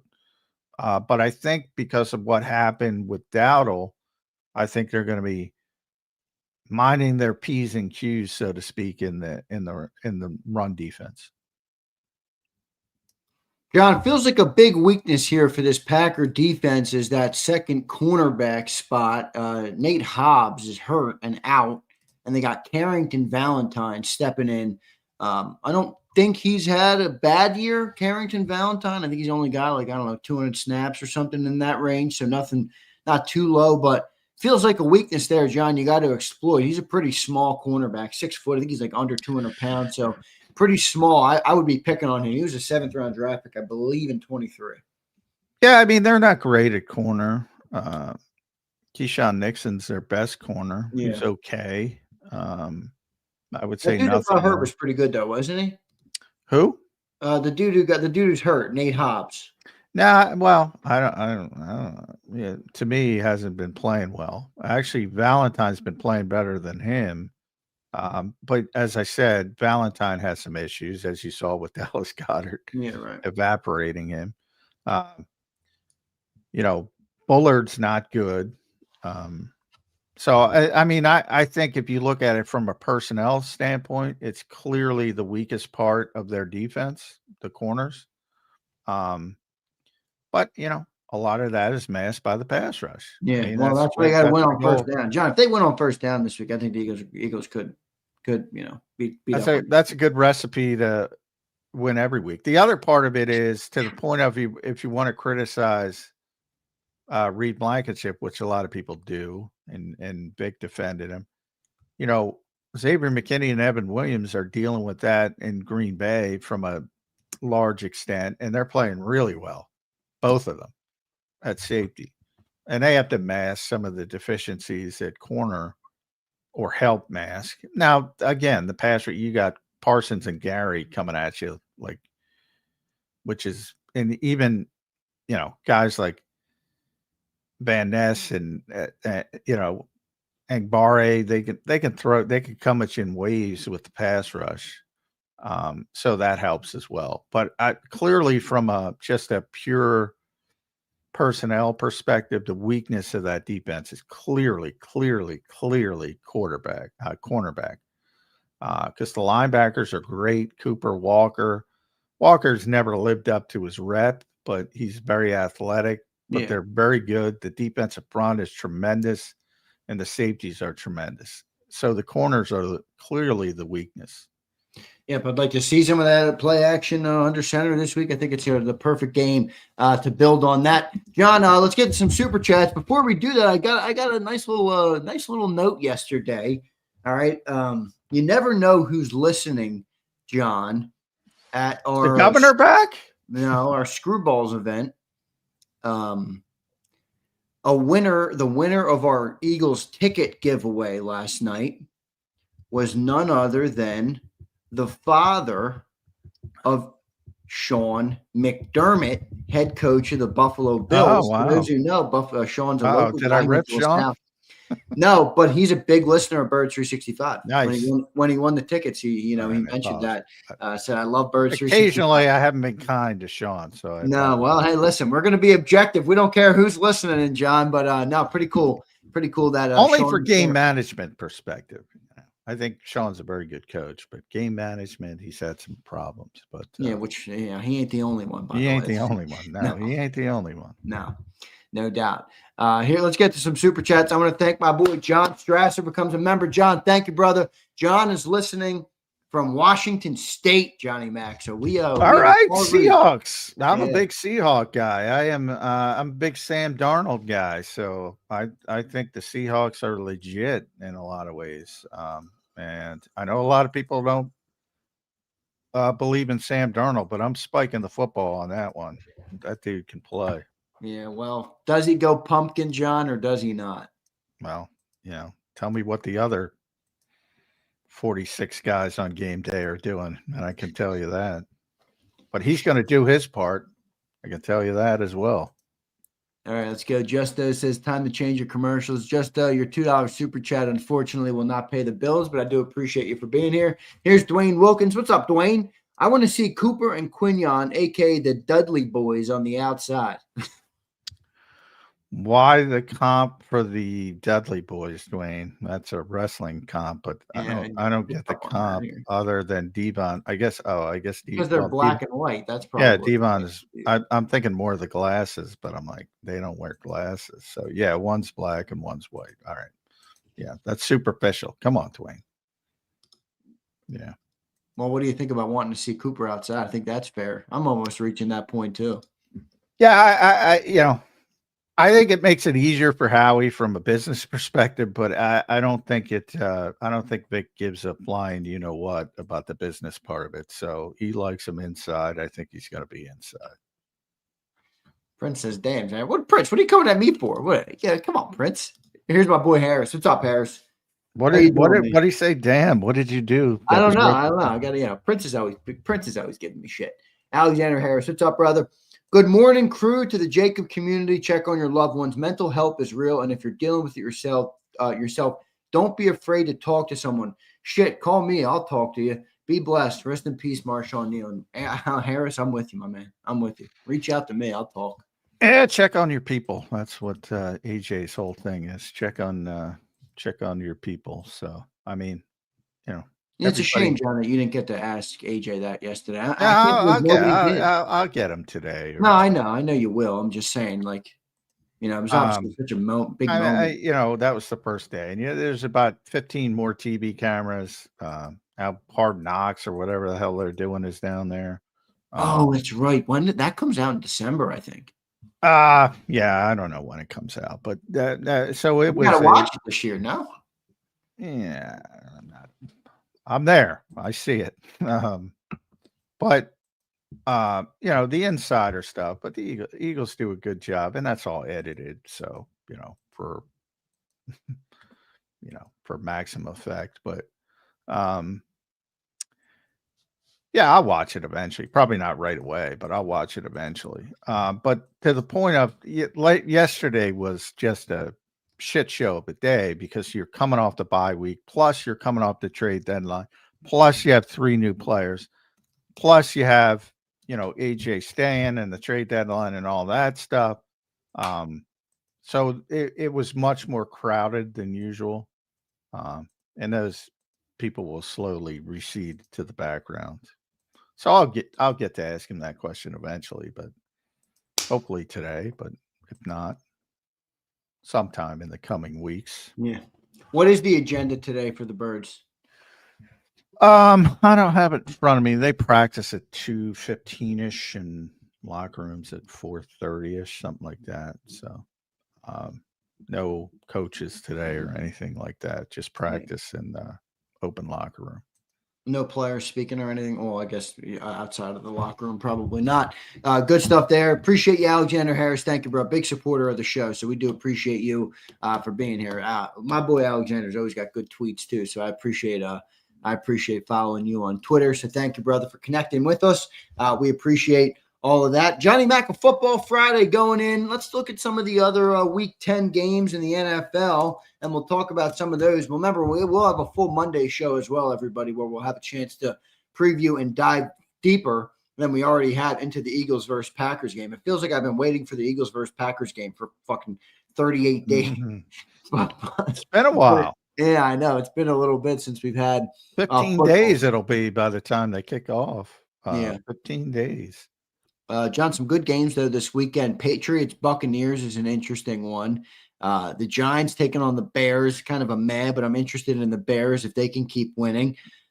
Good spot for the Bears. The Bears are, they're going to be 6-3. Let's be at the Giants. Can I spike the football on them or not really? I think you called me a loony for saying I thought they were going to. Well, I've been a long time critic of, but it's not, look, I said the same thing happened to Detroit. Detroit was bad for so long. I say this all the time. You're drafting at the top of the draft, and all of a sudden you wake up one day and you say, oh, wow, Detroit's got a bunch of good players. That's what's going on with Chicago. They've been so bad for so long.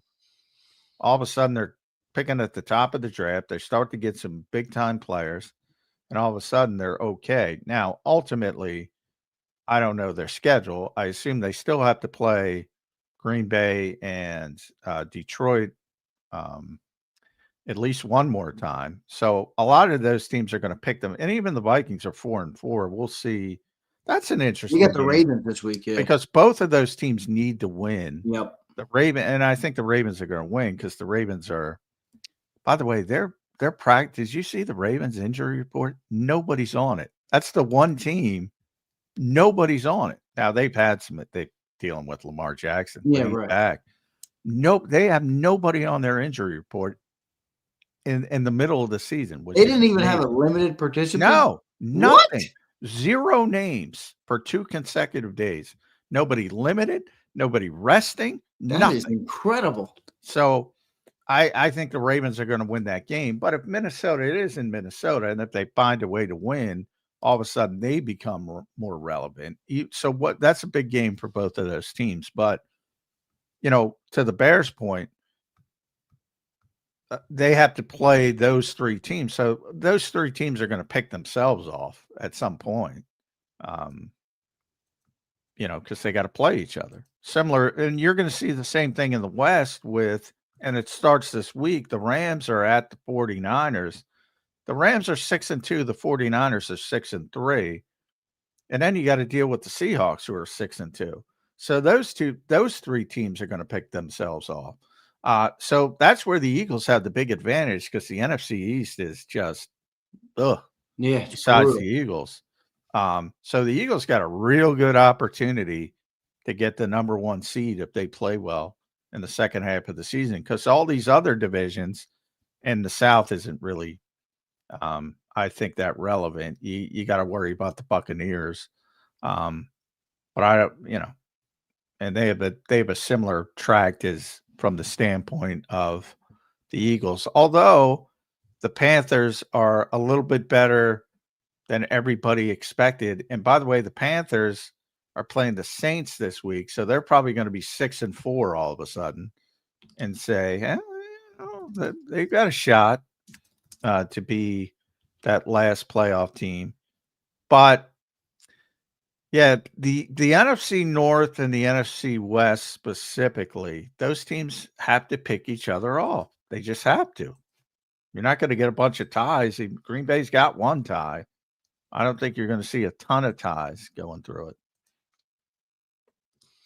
Good stuff there, John. Interesting week 10 in the NFL. I think Lions have the Commanders, so I think the Lions are going to destroy them. Yeah, same here. Although I did see good news on Jaden Daniels that he won't need surgery at all, so they're not even putting him on IR, I don't believe. Well, they're hopeful that they can get him back, but why would you want him back if you're not relevant? So especially if they lose this week. I mean, they're getting closer to just being out. I mean, they're 3-6. I mean, your thought process is maybe he could be back for the playoff stretch, but they're not going to be in a playoff stretch. So you're not going to risk Jaden Daniels if your season goes that way. So I think, if they're in it by some magical twist of fate, then sure, they'll try to get him back. But I just don't see that happening. Yeah, me neither. Me neither for the Commanders. I'll spike the football on that one too. Thank you very much, everybody. Interesting NFC West matchup: Rams-Niners this week, John. That's interesting because that West is 3 teams all sitting up at the top. In that division. Yeah. I think the Rams are playing the best of them all, but that's an interesting. Sleep on those Seahawks, but everybody does. But so you're I'm not sleeping on them. I mean, I put the Rams. 49ers are clearly the worst of the 3 and they're so banged up on top of it. So I don't think they're going to be able to keep it going. You lose Nick Bosa, Fred Warner, yada, yada, yada, and even more than that on offense. It's going to be difficult, and they're winning with Mac Jones, who is proving he should be a starting quarterback in this league. His press conferences are so damn funny with the chuckles and shit that he does. I mean, I get a kick out of it. I see him floating around on social media all the time, but I digress. And then the Sunday night game, John, is Steelers-Chargers. You've been kind of on the Chargers from the jump here. They're 6-3, even through some adversity that they've had. Yeah, they got a lot of adversity, similar to the 49ers. I mean, I don't know how you win. The one of the reasons I picked them, despite Eagles fans' weird hatred for Justin Herbert, the quarterback can play. And B, they had one of the best tackle duos in the NFL coming into the season, and Rashawn Slater and Joe Alt, and now they're both out, done for the season, basically. I don't know how you replace those 2 guys. They tried trading for, they traded for Trevor Penning, who was a colossal failure with the Saints as a high draft pick. I mean, they're desperate to find tackles, and they're not going to find tackles in the middle of the season. They did make a trade for someone. No, was it Trevor Penning? Oh, Trevor Penning. Right, Trevor Penning.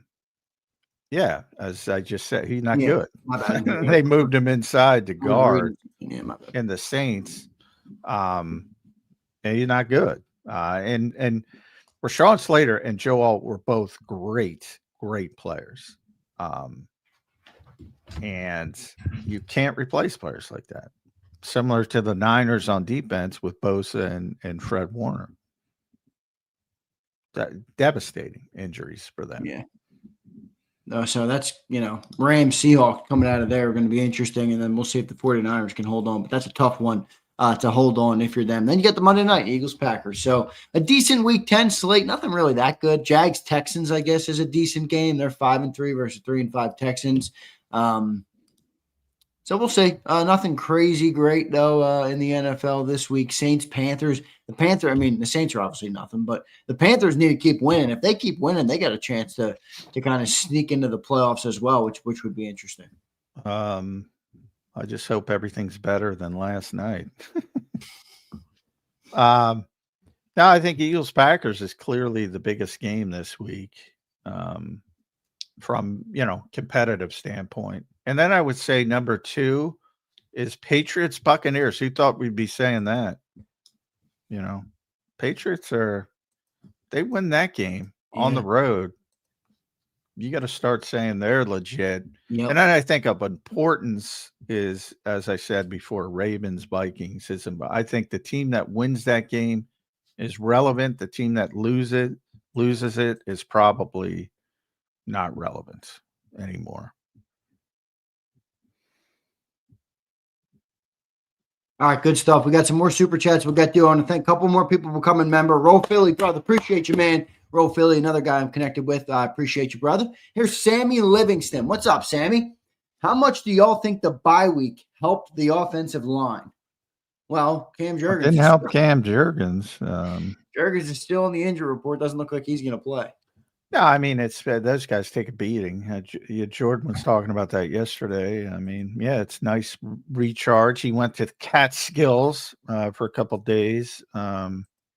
Get the recharge your batteries. Those guys take a beating. So yeah, it helps. It helps everybody when they get a bye week from a physical standpoint. But Cam Jurgens, that was the most disappointing part of coming out of the bye. He's still not practicing, so. Probably going to be Brett Toth at center, but I got to tell you, man, I don't know if people rewatched that Giants game. He was the best player on the field, and I didn't have that on my bingo card. He had a phenomenal game, Brett Toth. Unbelievable. Is it Willie Lampkin season soon, though?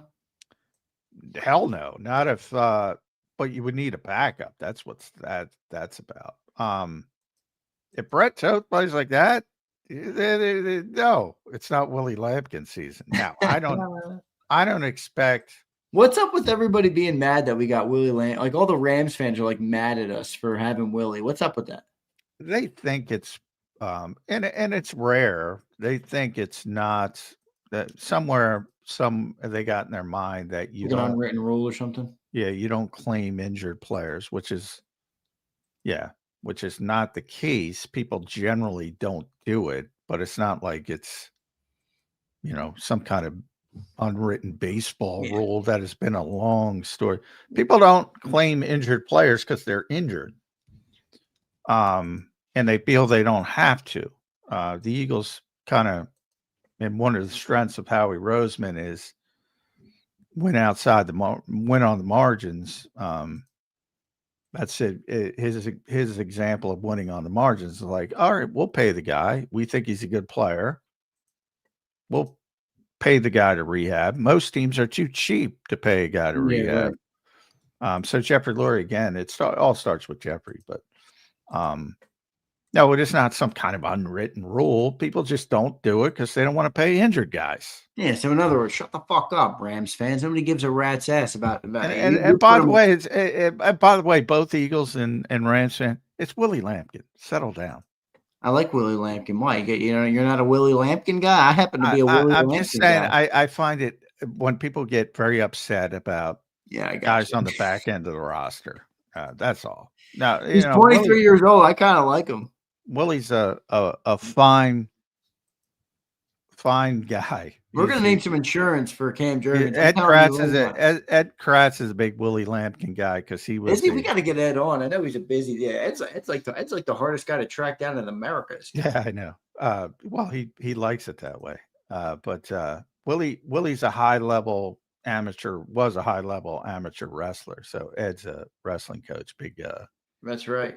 But Willie's 5'11", 279. That's what he's listed as. I don't know if he's 5'11". I don't, at some point there's a certain level you have to hit, and I don't know if he's hitting that level. But hopefully I'm wrong. We'll see. We will see. Appreciate everybody for being here. That's interesting. Before I go to the next super chat, nobody a Kendall fan? Robert, I'm kind of with you. Like, how many offensive linemen have we drafted in the last 2 years? And I don't hear any of their names ever.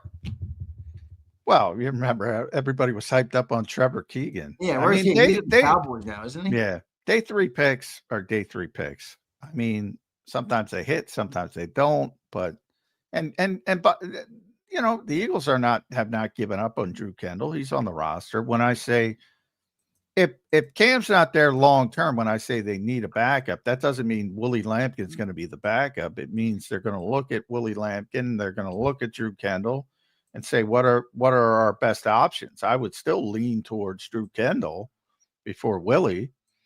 And Team Willie. This might be an example of, hey, we got a young kid. Let's start his practice window. Let's get him on the practice field. Let's get him sharpened up from that standpoint, because they got him when he was injured, as Rams fan will tell you. They really haven't gotten a look at him. So this way they get to look him in practice. You don't have to activate a player when you start that window. You just have to put him back on injured reserve and say, all right, he's not ready. And then his season's over. You can't then restart the clock with another 21-day practice window. So there's no guarantee he's going to be on the roster because they started his practice window. This could be an indication of he's healthy enough to practice. They want to take a look at him because they claimed him on waivers. They didn't have him. He's with the Rams. So, yeah, I mean, it could be something. It could be nothing is basically what I'm telling you. Yeah, that's fair. We'll see what ends up happening there. Here's our boy, Dwayne. What's up, Dwayne? Appreciate the follow-up. He says, LOL, I was just joking with the reference. Dwayne, I like the reference. Tell everybody to piss off, Dwayne. I thought it was a fine reference about the Quinion and Cooper, all right, black and white. I thought it was a fine reference with the Dudley boys. But if we end up going deep in the playoffs, do you see Patulo getting a head coaching job? Well, how funny would that be? I could see it, yeah. Oh, my God. If they win the Super Bowl, he's getting a head coaching job. Probably. I mean, it's just the way the league works. Yeah, I don't think it would be funny at all. I think, I think, at one point I would have told you that, boy, could you imagine Kellen Moore getting a head coaching job off this performance? Yeah, right. No. And then they went on their run and he's a head coach. Yeah, I mean, that's how it works. If you're the offensive coordinator and you're the play caller on a Super Bowl team, you're going to get a lot of interviews. Well, you gotta screw up some interviews if you're not getting a head coaching job. Yeah, we'll see what ends up happening there. Good stuff, Dwayne. Appreciate you, my man. Appreciate it. He ain't screwing up interviews either. Very well spoken, very, very good on his feet, very, very good communicator. He ain't screwing up interviews either. I'm not as impressed by him as you. I'm not saying I'm unimpressed, but he doesn't particularly strike me as a wow, type of candidate. Well, I'm not candidate. I'm talking about communication skills. That's all. If you're going to rate communication skills between all the coordinators, Kevin's number one by a pretty wide margin. Now, unless you like a lot of expletives. But is that overrated? Like, because Shane wasn't the best at communicating. Shane's a great communicator off camera. He's a great communicator. But has he done a good job in Indianapolis, boy? Well, I mean, people were talking about him. This was it for him. If he didn't have a big season, people were talking about him getting fired. Things change quickly in the NFL. Yeah, Shane's a beast, man. I think he's done a really good job. He's one of those guys that leaves the Eagles, and I'm rooting for him. I'm rooting for him. So I don't know why you wouldn't root for any of them. I think you should all be rooting for Kellen. I think you should all be rooting for Shane. Not when they're not playing the Eagles. I mean this with full respect to Kellen, but Kellen never struck me as a guy that I would want to be a head coach of a team. It has nothing to do with his football knowledge or the offense last year. I never viewed him as like a head coach. Do you know what I mean by that? Nick's a head coach. Nick. I mean, now that you see it, Nick Arrett, it makes more sense. Nick being a head coach. Yeah, no, I think that's I think that's why he's not the head coach of the Dallas Cowboys. I think that's Jerry Jones now. You never want to be in a category with Jerry Jones, but Really. that's Jerry's thought. Otherwise, he'd be the head coach in Dallas, and he He's would have just not a been. galvanize. Like that guy couldn't motivate me to do shit. Not that motivation is the most important thing of a coach. It's not even close, but you get what I'm saying. Well, it's a bit. No, I think it's a bigger deal than people realize. Not necessarily motivation, more managing personalities is the Right. bigger thing. But yeah, I mean that was a knock against him when he got interviews. So I think that's fair. Yeah, because he had gotten interviews for head coaching jobs before he got here as a coordinator. If I were Kellen Moore, I would have been like, any colleges want a job? If I get fired in 3 years, I'll be making $50 million and sit on the beach. These guys, NFL, very few NFL. Obviously, people do it. Belichick went there because he had no other option. Most NFL coaches don't want anything to do with college football. Yeah, that makes sense. Now, because of NIL, they want, and this was Chip Kelly There's when a lot everybody of money in them college coaching now. Well, yeah, I mean, if it comes down to money only, I'm just saying they don't like it, because you have to deal with all the bullshit. You got to go into kids' houses and recruit them. They don't want it. They don't want to do that. They don't want any part of that. Yeah, they want to be football 24/7. That's all they want to do. Curtis says, "What's the AJ stuff you kept saying you have to get to?" Well, I don't recall saying that, but is there any AJ stuff we didn't get to? No, I said it. I said, I guess no, because people talk about the trade, and he talked yesterday. And for people that saw it, he was, it's typical AJ from the standpoint of. I saw Devontae Smith in the background. That was funny as shit, John. Yeah, I mean, he was talking about being with his family and all that kind of stuff. And I know, but just when Devontae looked over, I thought that was. Well, yeah, I mean, those two are peas in a pod, but yeah. They're both, unhappy with the passing offense, but it is what it is. I don't know what else to say. They're here. They're going to be here. Generally, again, and I haven't heard that, so I don't want to Matthew Golden, but you're talking about him as a rookie complaining about targets. I don't know if that's the case. I haven't seen it. I'm not saying he's been going to social media like every week. Yeah, I haven't seen it. That's all I'm trying to say. Listen, hey, Matthew Golden, you're no fucking AJ Brown, okay? All right, dude. I mean, the fact that people think it's rare for receivers to want the football is hilarious to me. I mean, I think it's completely fair. But did you hear Aaron Rodgers speak on this yesterday? No. He's like, because somebody was saying to him, I get some receiver there wants the football more. And he's like, yeah, good. Come to me and let's go watch the tape. I'm happy to do it. I love to do that. And we'll see.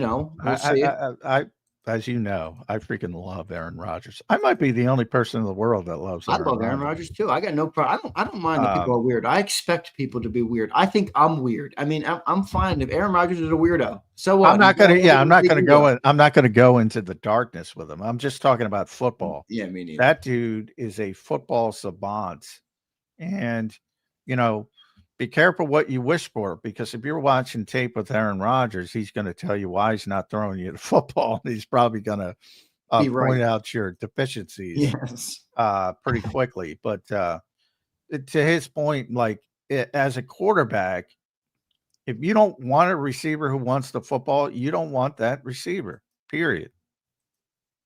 They should all want the football at the biggest moment. They don't all deserve the football. AJ deserves the football at the biggest moments, but they don't all deserve to be in that category. But to me, the most bizarre thing of all the AJ stuff is some people, not all, obviously, some people are upset that he wants the football. That's bizarre to me. Why would you want a receiver who doesn't want the football? That's like having Ben Simmons on the basketball court. That's my best comparison. You don't want a guy who wants the ball in the biggest moment? Yeah, of course you do.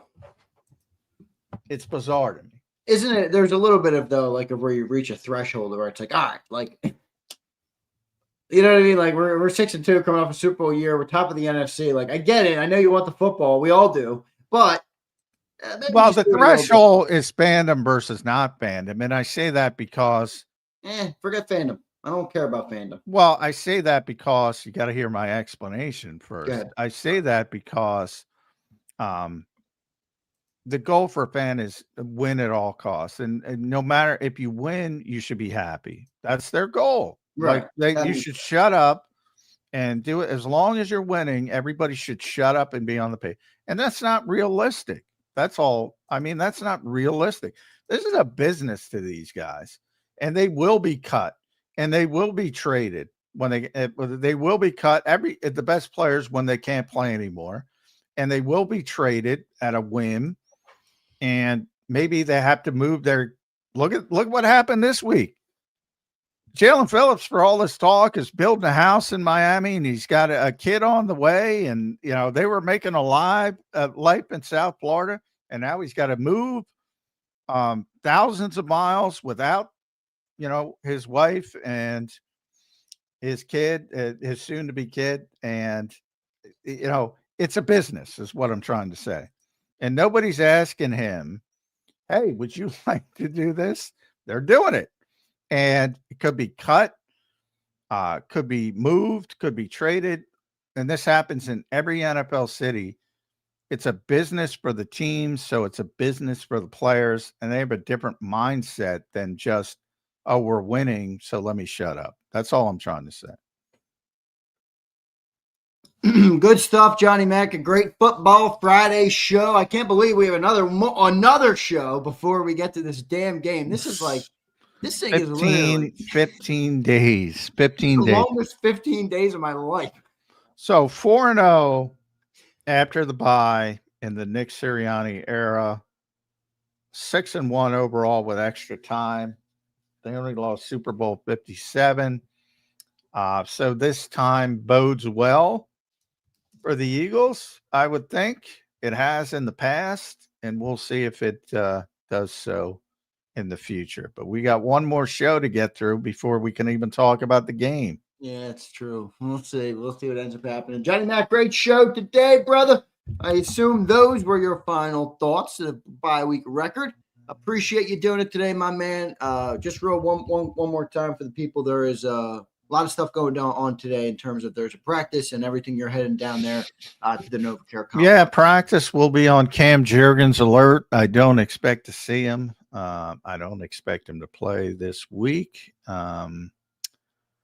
So that'll be something you have to go through. But hey, Jeff Stoutland may have found something again if it continues with Brett Toth. We'll see how that shakes out. Players will talk today. So open locker room. At some point, Devontae's usually a Friday guy, so he'll talk Saturday. I'm trying to think of the other big players. Saquon hasn't spoken. He may talk, but yeah, but we'll see. Good stuff. Johnny, I appreciate you doing it, my man. We'll talk to you on a Monday edition of Birds 365. Thank you, my friend. All right. Thanks, all. All right, thanks, Jim Mac. There's Johnny Mac, John McMullen, joining us right here on Birds 365. Appreciate him for doing it today. A great week of shows this week. A lot of good commentary. Obviously, had the trade deadline and all of those different things. So, Eagles sitting pretty. A Monday night game. Boy, I hate these Monday night games. Sunday night, I'm cool with. Monday night, it's like, come on, into the next week. And then you got the game coming up on the following weekend. Yeah, I'm like a Sunday football guy. I don't have a problem with the night games, though. I know a lot of people hate the night games. I could give a shit. I like the night games. In fact, that's normally when we get into like the Lulu mode, like late into the night on the post game show where it's like 2-3 in the morning. And I'm talking to fucking people. Last time it was like 2:30. I was talking to my boy Underdog for like 30 minutes. And then you wake up and you're a little Lulu in the morning for Birds 365. So we got the Monday night game to start the week off next week. Should be a great week.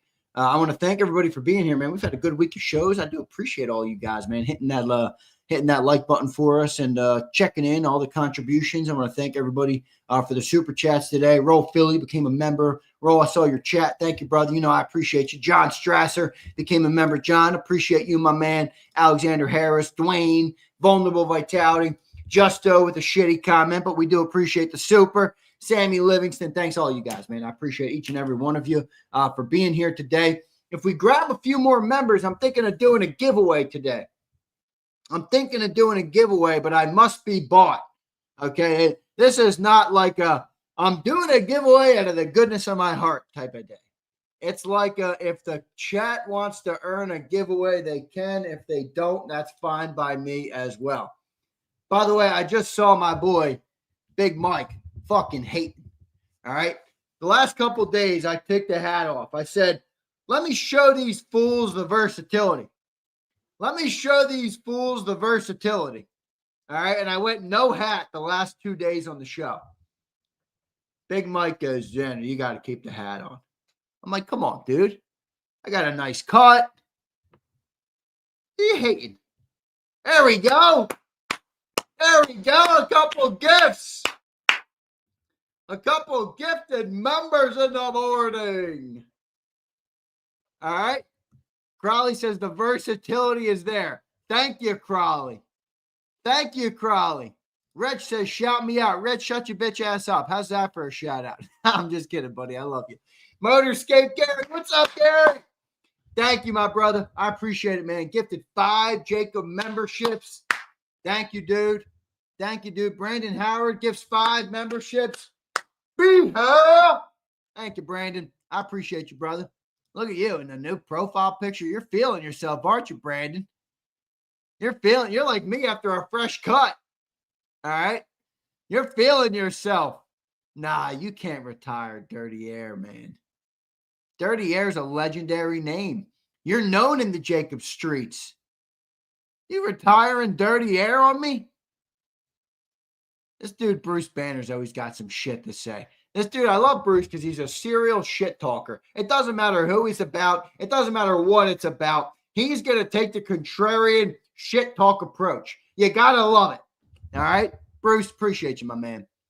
Is Senor here? I didn't see Senor on the National Football Show yesterday, and I had to give my boy Senor an apology. You know, I think it was warranted. I think I should give him an apology. For those who listened to Zander Time earlier in the week, I was tough on Senor, and I was maybe a little too tough. You know, it's one thing to crap on somebody's takes. It's a whole other thing to, you know, bash somebody and say what I said. So, Senor, I apologize if you're listening. I'll do it once I see him. I don't know if he's in here right now, but I did want to apologize. My boy Akbar mentioned it to me, and he's right. Akbar is right. All right. One sec. All right. Akbeezy Fashizi is right. All right. Akbeezy Fashizi is right. So,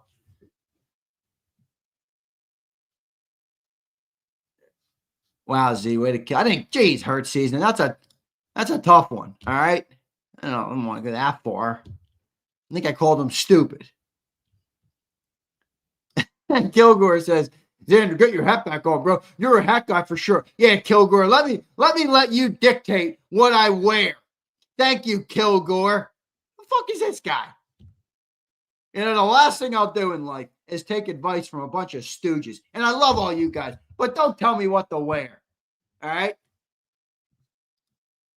You know, it's like back in the day when you're the guy getting all the honeys, and all the other dudes are like, oh, do this. Yo, guy. Maybe take a page out of my book, okay? Maybe take a page out of my book, okay? Thank you very much. All right? Who the fuck is the other Reyes? Yes, if we have another Reyes, that is great. We have another Reyes? I don't see him. Brandon Lewis says, Xander shits on me all the time. Yeah, but Brandon, because I know you can take it, you know? Senor, I don't know if he can or not. You know, all I know is that Akbar reached out to me, and I love Akbar. Me and him have a great relationship. Akbar, he's a great dude, and I've talked, you know, we talk a lot. He's like, you were too hard on him, man. You know, you don't want to call another man stupid like that. And I'm like, you're right, Akbeezy Fashizi. All right. So, no, I think it's fair. All right. I think it's fair. You guys know, does anybody know what I'm talking about? Probably not, you know. There's always the guy, like, you know, back in the day, I'd be the guy at the bar, and it's like, you got like 3 honeys around you. And then this dude comes up to you, and he's like, tries to get you. It's like, yo, dude. You hang over there, all right? This is my kind of comment. Nice lettuce. Hat, no hat, you do you. Good shit, all right? Good shit. This guy says, like single people giving me parenting advice. Yeah, right, bud. Eat shit. That's a good comp. That's a good comp, Theory. All right. That's a good comp right there. That's a good comp. Big Mike says, I'm a confident guy. Big Mike, I think every person should have confidence in life. I view confidence as a good thing to have, and a healthy amount of ego. I think everybody in life should have confidence in themselves. I do. I know not everybody will, and but at the end of the day, I do believe that everybody should have a great deal of confidence. And in a way, I think a healthy ego is a good thing. I think you got to believe in yourself. All right. You got to believe in yourself. You got to believe that you're capable, that you're, that you have power in a way, Prince says, y'all sensitive. Don't take it personally. Prince, I love you, brother. Prince is one of the best here. Philly Don, thank you, my man. All right. Thank you, my man. I appreciate you, Philly Don. Thank you, brother. All right. Brian Waddington says, I got dinged up in the chat by Zander before. Yes, you did, Waddington. Waddington, I might have hit you harder than I hit Senor. Maybe I got to apologize to you, too. All right. Maybe I got to apologize to you, too. My bad, B-Wad. I love you, buddy. All right. This has been Z's TED Talk. Every day is my TED Talk on Zander time. Some people love it. Some people hate it. It is what it is. You can't please everybody. Yo, Z. No, Brandon. You know what, Brandon? I'm actually thinking of doing something different, Brandon, because I looked into it. I can just order you a jersey from Fanatics, and it will come from Fanatics. They have a much better process of getting things through customs, apparently, than I do. I don't know why. I mean, I print the label. I put it on the package. It's an Eagles jersey gifted to somebody. And they're like, return to sender. Fuck off, Canada. Piece of shit country. Akbar might be right. I shouldn't shit on the great people of JAKIB Nation, but I will shit on Canada. All right? I will shit on Canada. Kilgore says, speaking of it, Canadian do $2.79. Hey, I also said you look good in a hat, not hating. All right, dude. Relax. Kilgore, my point was, I don't give a shit what you think I look good in. All right?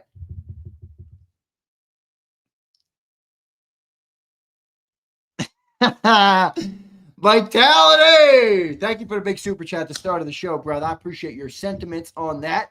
He says, as a 29-year-old with an intact hairline, full head of hair, there is a level of confidence that those with the receding hairlines and balding have that I'll never achieve. Thank you for your service. See, that's funny. All right. That is funny.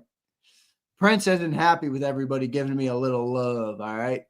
Big Mike says, I am a Zander Time fan. Thank you, Big Mike.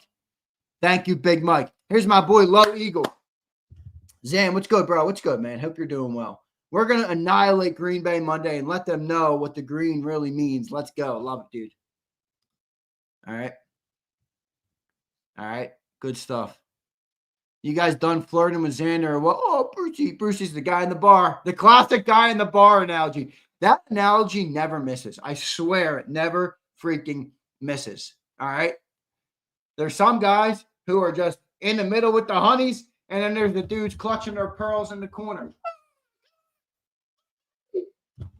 Come on, man. And I've retired from that life. I'm a fiance now. I've retired from that life. All right?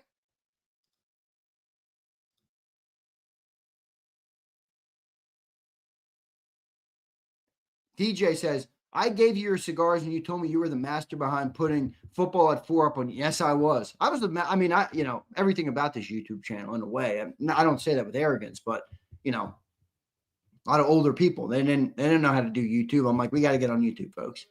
I dare say there'd be no JAKIB without it. No, you'd be correct saying that. 100%, DJ.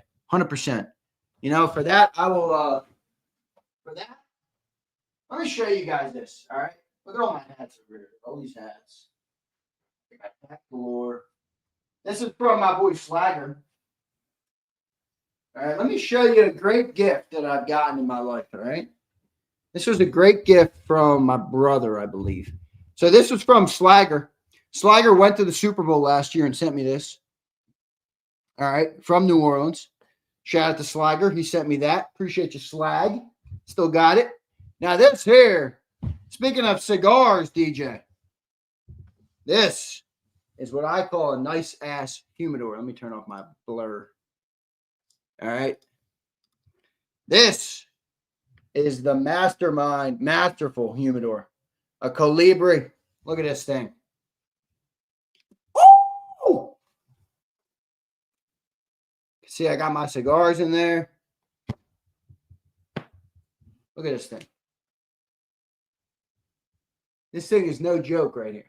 All right. All right. This thing is no joke. Leather Rose, one of my all-time favorites. I love cigars. I've been smoking cigars since I was like 20. I love cigars. Always have. Always have, man. All right. Always have. Z, I won that in a giveaway in another channel. Nice, Rich. Other giveaways don't do giveaways like we do. I know that for a fact. Brandon, stop with that. You don't apologize for winning too much in life. All right, Brandon?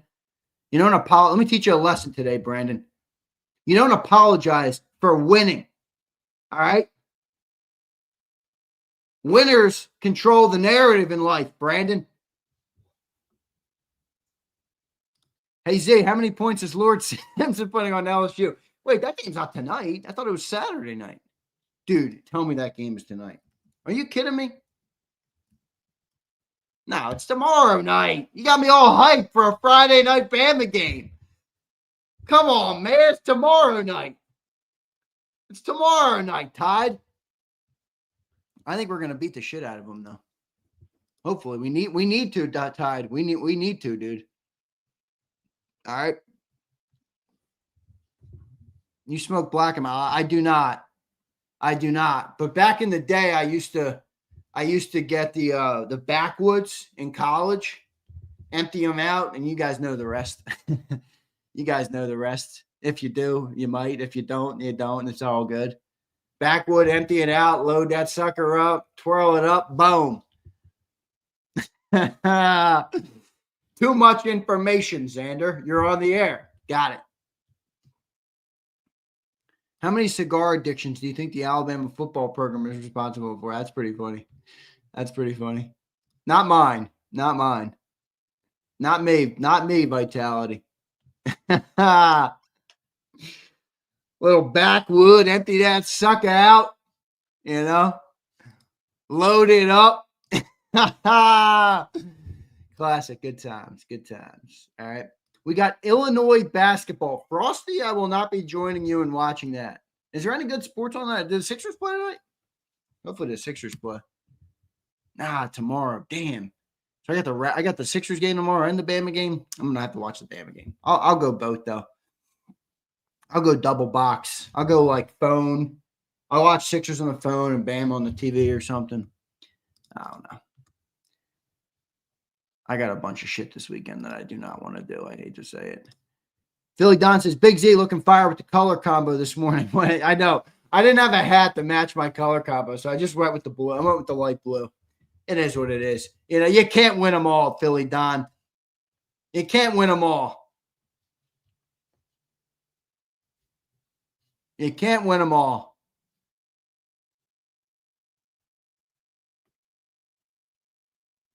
Do that with a wood top wine. That's funny. I wanted the confetti. I saw that. They were selling that for a big number. All right, for a big number. Prince, for real, dude. What the fuck's up with these people? All right, what the hell's up with these people? All right, what the hell is up with these people?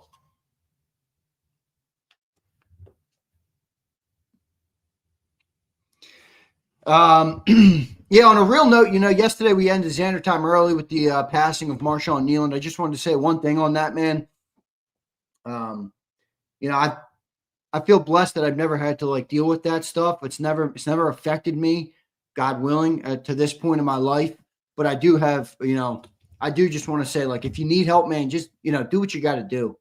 Somebody, I think it was Vitality said at the Open today,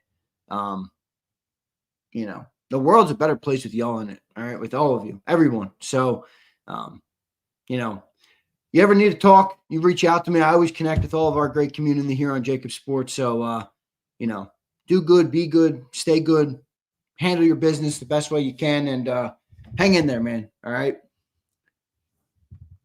Hang in there.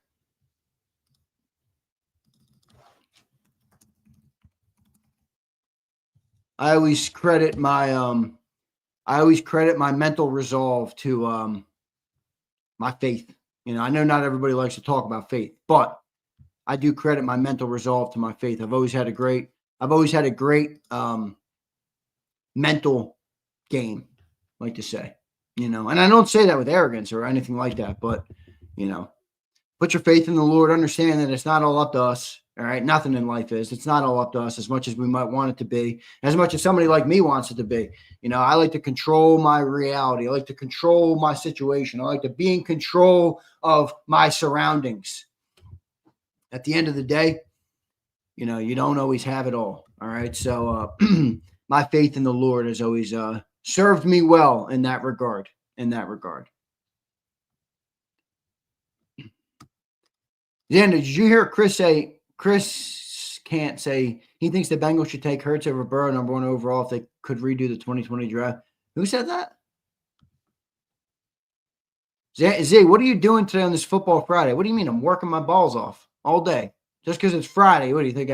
You think because it says Friday, you get, you know, I've chosen this life, Rich, where building a business and desiring the level of success that I desire, which I've never even openly talked about, is a challenge. It's a battle. And every single day you got to grind to do what it takes to get to that point. All right. And it doesn't happen quick.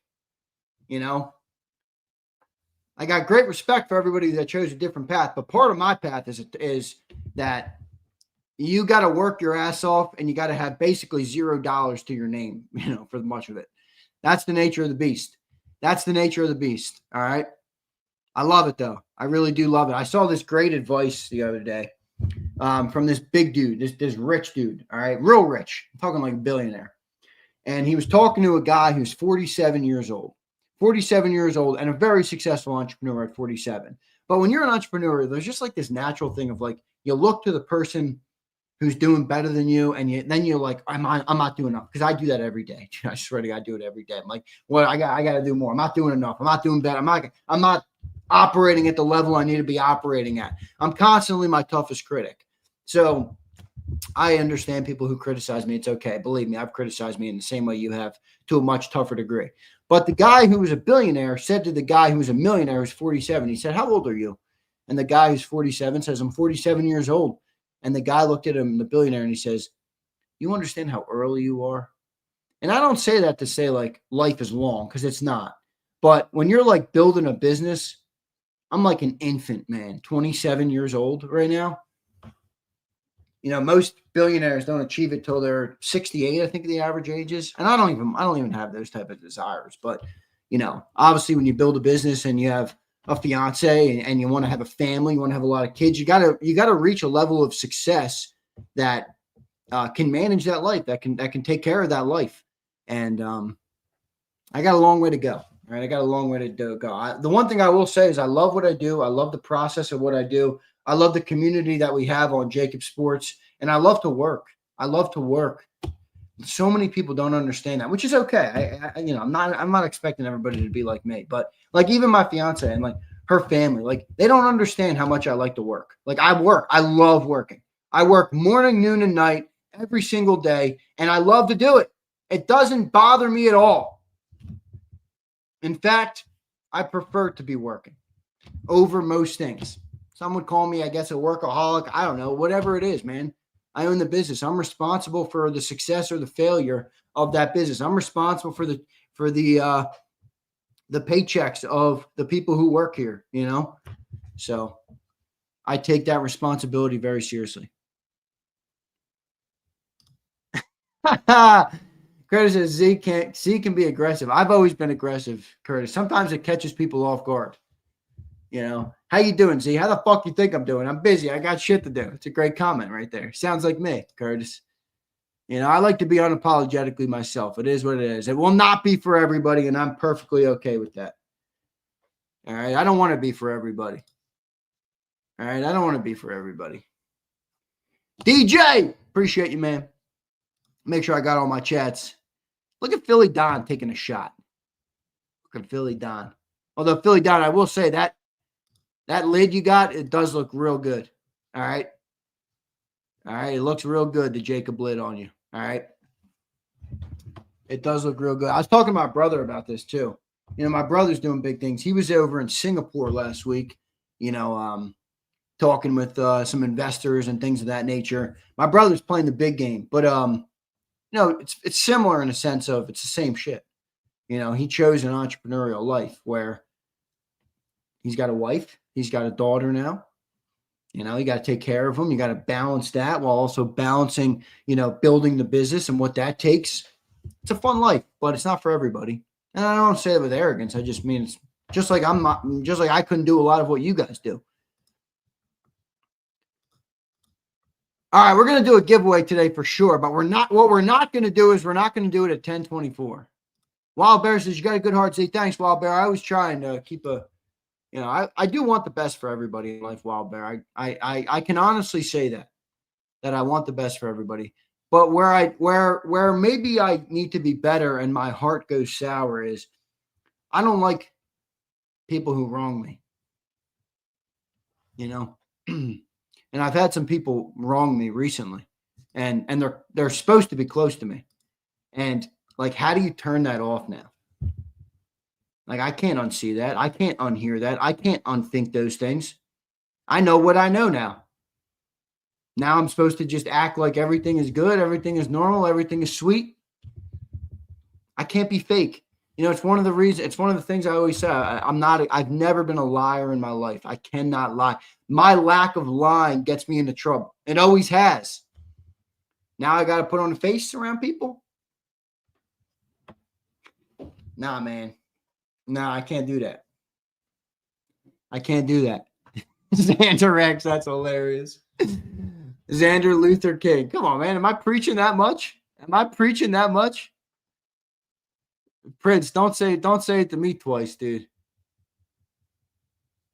You're not that bad, Xander. I don't care what everybody's. Brian, thank you, dude. I appreciate it. All right. Sig Lord, I do. And then, you know, part of me thinks that's not the right one method either. All right.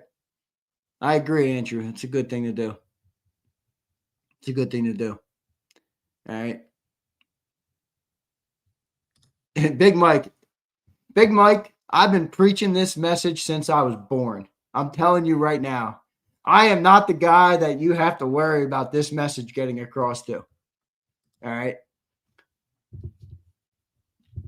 Big Mike says, Z, the earlier in life you figure out that it doesn't matter what the hell other people think of you, you will be better off. Big Mike, you could arguably say I've lived my 27 years of life unapologetically this way. And it does. And you know, Big Mike, you know, the interesting part about that is you don't really give a rat's ass what others think of you. And then you get into a mode. It's like, I don't give a shit what they think of me. Why do they think I care so much with, you know, or why would I care about what they do and shit? And then these people just don't understand it. And then they almost take it personal. That you don't care what they think of you. That's at least in my experience. All right. CP Arnold says, Xander, be true to yourself, brother. I always try to be, dude. It doesn't mean I'm always successful, but I certainly always try to be. I hate fake people, and you definitely aren't that. I certainly try not to be fake either. You're one of the realest I know. Stand up. Thank you, dude. I appreciate that comment, man. That's pretty cool of you. All right. Look at her. You're not that bad of a guy. I'm not a bad guy. I got a good heart. At least I try to. Roll Philly says, life is all about perception. You know what's interesting about that, Roll Philly? You know, I have a quote. I wish I had it down here. My high school yearbook, my senior quote. You know, there's a couple quotes in my senior. I had 2 quotes in my senior yearbook. All right. I'll read to you one of them. It's actually a quote from my dad. At least that's where I heard it. I don't know if it's from somewhere else, but my dad used to tell me, because people have always had an issue with the way I've handled myself for some reason. My dad used to tell me, your perception is not my reality. Not speaking about me, but more about like just in general. Your perception is not my reality. And I love that quote. I absolutely love that quote because people have a perception of you that they think is real or that they think is the truth because, most people, they think that their thoughts are the truth. Your perception of me is not my reality. All right. By the way, Sig Lord, I go honey bourbon, sweet aromatic, and Russian cream. I'm out. Don't look that up. Roll Philly says, Z, my grandpa told me at 20, you care what people think about you. I never did. At 40, you stop caring what people think about you. At 60, you realize no one was thinking about you at all. It's a good quote. All right. Look at Fly Goes Fly. She's a female. She says, even though I like girls, Zander is my cute little white boy. Don't call me a cute little white boy, Fly Eagles. That's fucked up. That's fucked up. Come on, man. Come on, man. You got to be kidding me. You got to be kidding me. You like the Russian cream shake? That's a good one. All right. That's a good one. I knew Prince would like that. Prince always comes out of the woodwork. All right. Oh, Big Mike. That you're going to make your issues mine. Big Mike. Dude, that is like one of the things in life that just pisses me off to no end. And people do that so much. It's crazy. It's crazy. It's crazy how common that is. It is a girl. She's a girl. That's a girl. I think she's married. She's married, right? Aren't you married? You're married, aren't you? I know. I thought you're Fly Eagles Fly. Look, her name, it literally says Fly Eagles Fly is a girl. And I sent her a shirt, so I happen to be able to confirm that she's a girl. All right.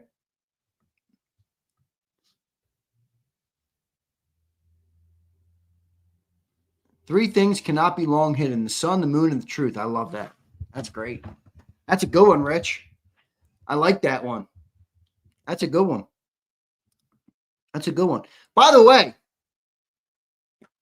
so remember when you guys were telling me, speaking of white, you guys were telling me, now my hair's a little messed up because I was wearing the hat today, but, all right, you guys were telling me you got to get to a Puerto Rican barber. Well, I got news. I went to a Puerto Rican barber, and he was a baller, all right?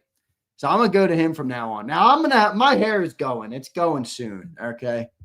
But he got me cleaned up nice. Now, I'm 3 days removed from this cut. But I think he did a pretty good job. Eduardo says, go bald, bro. Yepa says, fresh cut, laughing. Yepa, are you laughing at my hair? Are you laughing at me because I'm bald and Yepa? Come on, Yepa. Come on, Yepa. All I know is those it's funny.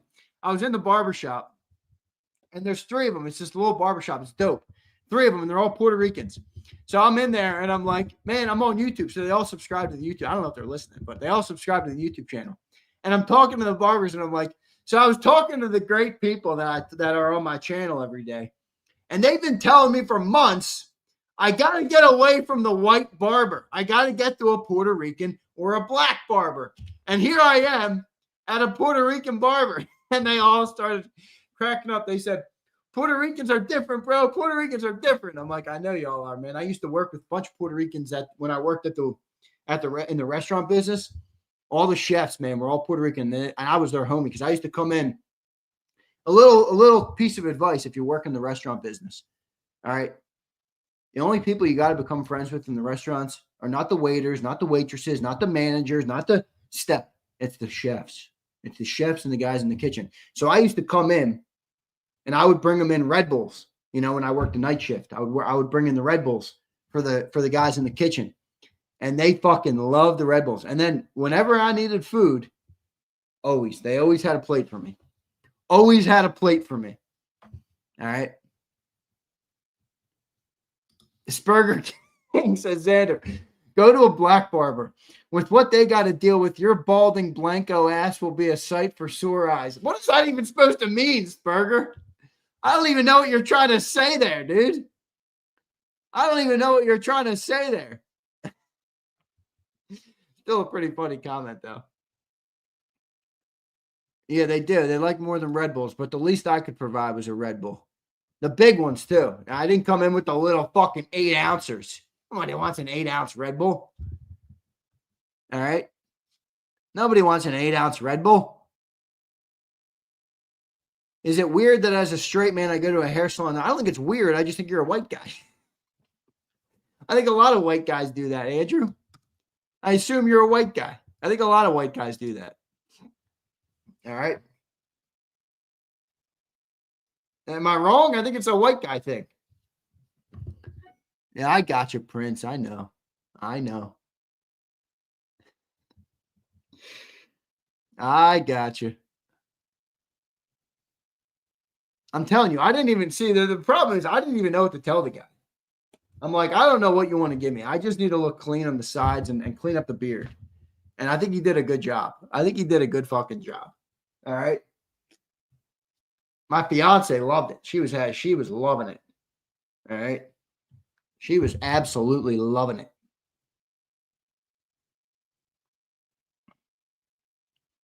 I can't believe you guys are hating on the hair. I thought the hair looked good the last couple of days. Did the hair look that shitty? Are you guys telling me it looks worse than I think? I mean, I had no hat on the last 2 days.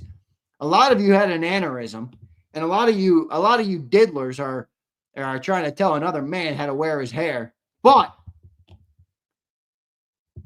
hat or no hat? Hat or no hat?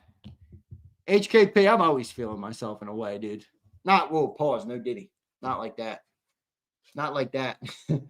Not like that.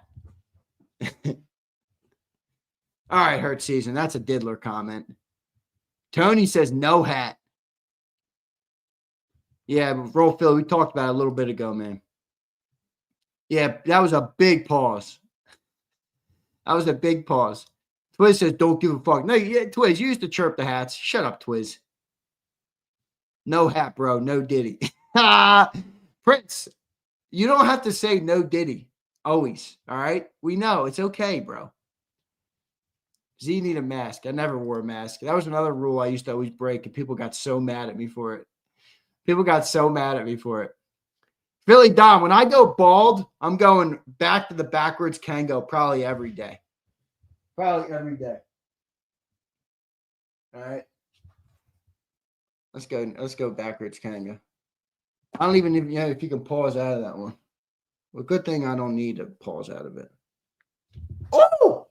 I love the Kango. When I'm bald, this is my look right here. When I'm bald, this is my look. Kangos are for 70-year-olds. Twiz, shut your mouth. Fuck. Twiz. Twiz. Where's this dude, Twiz? Where's this dude, Twiz?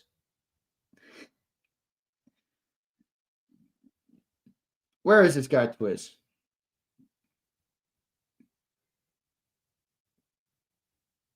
I don't have the picture of you anymore. All right, Twiz, because I could put you in a blender right now. Z, besides the JAKIB merch hats and the Kangos, what do you got? Look at all these cats. I got Eagles. I got Phillies black. I got a McLaren hat. Look at all these hats, dude. I got so many hats, it's ridiculous. I got more Eagles hats. I just ordered a badass Sixers hat. That's it, dude. Buckets. I like the buckets.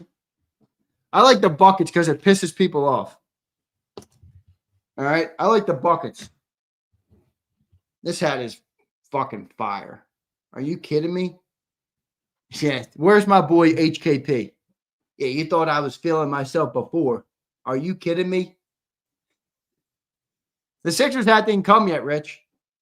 I got a couple of them. I had a bunch of Sixers hats, but, they didn't really sell a lot of the old logo hats before. So I got a bunch of hats with the regular Sixers logo. They're up in my room, though. All right? They're up in my room. But I like rocking the bucket. That's Bob Brown's favorite hat. Yeah, I agree. Bob loves his hat. This bucket hat is gas, dude. It's a Kango. It's a Kango bucket. That hat's gas. I'm with you, Devin. I hate buckets, but you pull it off. I can pull off a Kango. I'm sure you can pull off a Kango. All right. Zay, your hair looks good. Thanks, dude. All right. Chris, I think people liked it. I just don't think they want to admit it.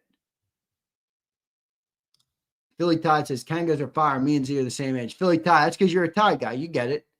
You're not like Twiz. You know, Twiz lives in the fucking boonies raising chickens. What's that guy know about hats? All right. Stop lying to Z. Are you lying? Are you telling me it doesn't look good? You need to do a full count of your hats. All right, ready? So you see the 5 racks on the wall. I got 5 here and 5 there. That's 10. And this one here. 10, 11, 12, 13, 14, 15, 16. Look. All right. 17, 18, 19, 20, 21, 22, 23, 24, 25, 26, 27, 28,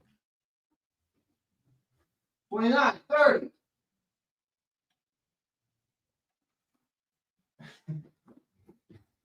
I don't know how many this is. What is this, 20? 25 right here? 1, 2, 3, 4, 5, 6, 7, 8, 9, 10, 11, 12, 13, 14, 15, 16, 17. What am I up to? What am I up to? Another one. Here's more. These are going to be giveaways. 1, 2, 3, 4. I got 3 more over there. By the way, this is only my office. This is only my office. I don't only keep hats in my office. I keep them in my room. I got more in my room than I do in my office. Now I got to put all my hats away. I shouldn't have let you talk me into doing this. I love hats. That's why my fiance was laughing at me when I was talking about the price of the Sixers hat. She's like, "You're not allowed to complain about the price of hats." All right. Oh, I left this one out, the one I was wearing today. I left these 3 out. I don't know. What do they have? 40 there? You need a big Z chain to go with the bucket hat. That'd be nice. I count 96. Nah. Twiz says you got more hats and draws. Twiz, no. You know what I do? I buy like 30 pairs every year. Same color. Same everything. Boom. Load them up. I never have a problem. Never have a problem. Twiz, you raggedy ass. For the love of God, Xander, you're like a female, but instead of shoes, it's hats. Yeah, well, you do you, jarhead. Fucking jarhead. I'll get whatever the hell I want, jarhead. Zeke, real Rich, you really want to see the Sixers hat? I ordered a couple. You'll see them when I wear them. I'll wear them on the show, Rich. Rich, pipe down over there, Rich. All right? Pipe the fuck down. Howard Nolte says, Z, I love the salute the service Eagles hat. Howard, it's for you. How about that? Howard, this is yours. I'm going to give this to you. It's yours, my man. You want it? I'll send it to you. Email me your address. I'll send it to you. I don't want it. You can have it. All right? You can have it, real Nolte. Email me. Email me your address. I'll send it to you. You can have it, brother. Very sweet salute to service Eagles hat. One of my favorites, too. All right. One of my favorites, too. Wait, the dude who was chirping me for having a lot of hats says he wants the white one? Jarhead. Come on, Jarhead, you egghead. 30 pairs of this. What do you mean? What do you mean? Why would I be joking? Prince, when you find something that works, all right, I'm not going to go TMI here. I need a certain type. I need a fucking certain type. When they work, you order 30. And then you have so many. You never have a question. You never have a decision to make. Boom. And you always have a stocked up drawer. Egghead now. Love you too, Zay. Love you too, buddy. Appreciate you, Jarhead. All right. Well, Jarhead, you were chirping. Howard wasn't chirping. Howard gets the W. All right. Oh, Bird Gang girl got her JAKIB hoodie or her JAKIB beanie. It looked fire. She sent me it on Instagram. Looked awesome on you, Bird Gang girl. I'm pumped you got it. One of the best supporters here. All right. So thank you very much. I'm happy you got the JAKIB beanie. Kimberly, I think we are going to do a giveaway. You must be present today. This is a Zander creation giveaway. This is not from passing yards or defensive yards or any of those things. All right.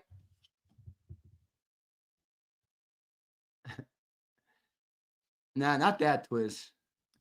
Flagus Fly says the bucket you have on is fire, and I love the meaning. Also, yes, I'm happily married. Good for you. Good for you. Yeah, I thought I had a hat problem. Well, Vitality, I wear them every day, dude, and I don't like a smelly ass hat. You know what I mean? Like, I like to keep a fresh hat. I want, you got to have a good rotation. All right? You got to have a good rotation. As much as Jarhead or Egghead, whatever the hell his name was, is chirping. All right? I got more coming. I think I got 3 Sixers hats coming. We'll see how they look. Price of hats. Holy moly. Kangos are no joke either. You think hats are expensive. Kangos are no joke. This was probably $75, this hat right here. I love this hat, though. That's fire. I like this hat.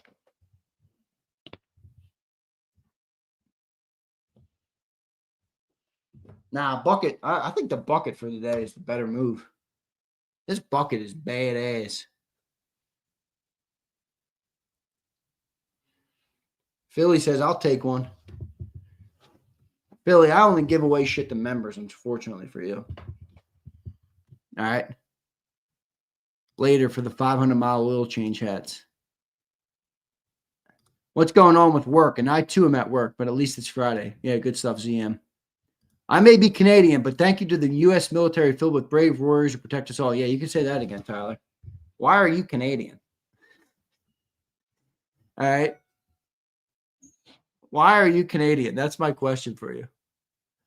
All right.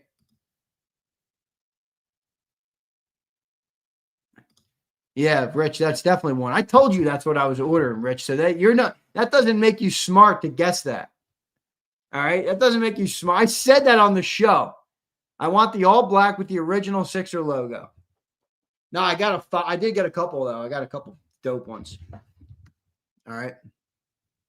Why haven't you gotten? They don't really do sponsors. I reached out to them. They reached back to me. And the rep for them was like, I'll send it to Kango, but they don't really do sponsors. It is what it is. All right. Foul questions. It's like asking a ginger why they're a ginger. Why are you Canadian? I think it's a fair question.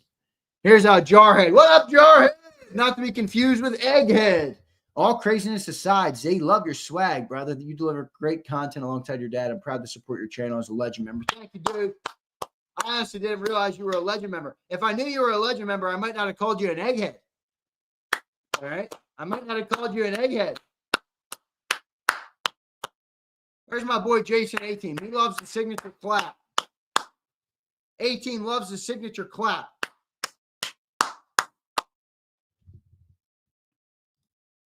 All right.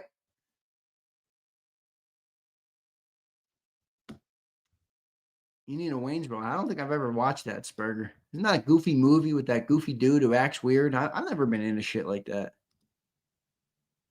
Oh, he became a legend the moment you called him an egghead. Is that right? I didn't see him upgrade. All right. Jarhead, I appreciate that comment, though, dude. You're the man. Despite the egghead status, you're still the man. All right. I was going to say, you're not a new member. All right. You're not a new member. My stepdad was a Marine. Now, that's badass. Now, that is badass. Marines are fucking badass.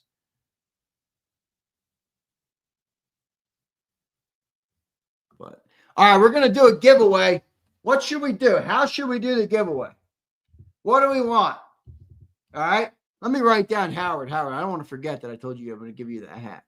And I still owe a couple people jerseys I'm working on. Brandon I owe, Eduardo I owe, and Texas T. Everybody else is good. Everybody else is good. Flag got her shirt. Alexander Harris, I just ordered your stuff. Wait, Alexander Harris, are you still in here? I don't know if he's still in here.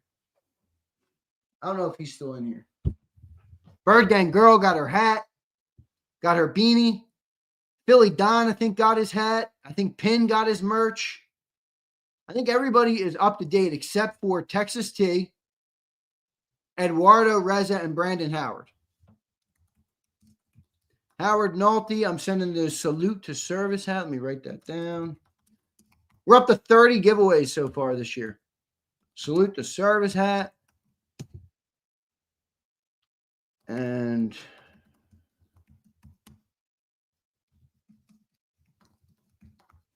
all right, good stuff. Now, Jason, when you want to meet for the jacket? I still got the thing hanging right there. I got to give you that jacket. It's now time. It's cold out, brother. All right, it's cold out. It's now time for you to get your jacket. Had to change my pick to the Kango. The Kango looks fire, Philly Don. Philly Don, you pull off the Kango well, my friend. You pull off the Kango well, Philly Don. All right. You pull off the Kango well. Jacob merch or a jersey. I don't know how much jerseys I got. Let me look. All right, I got this box here. Shit.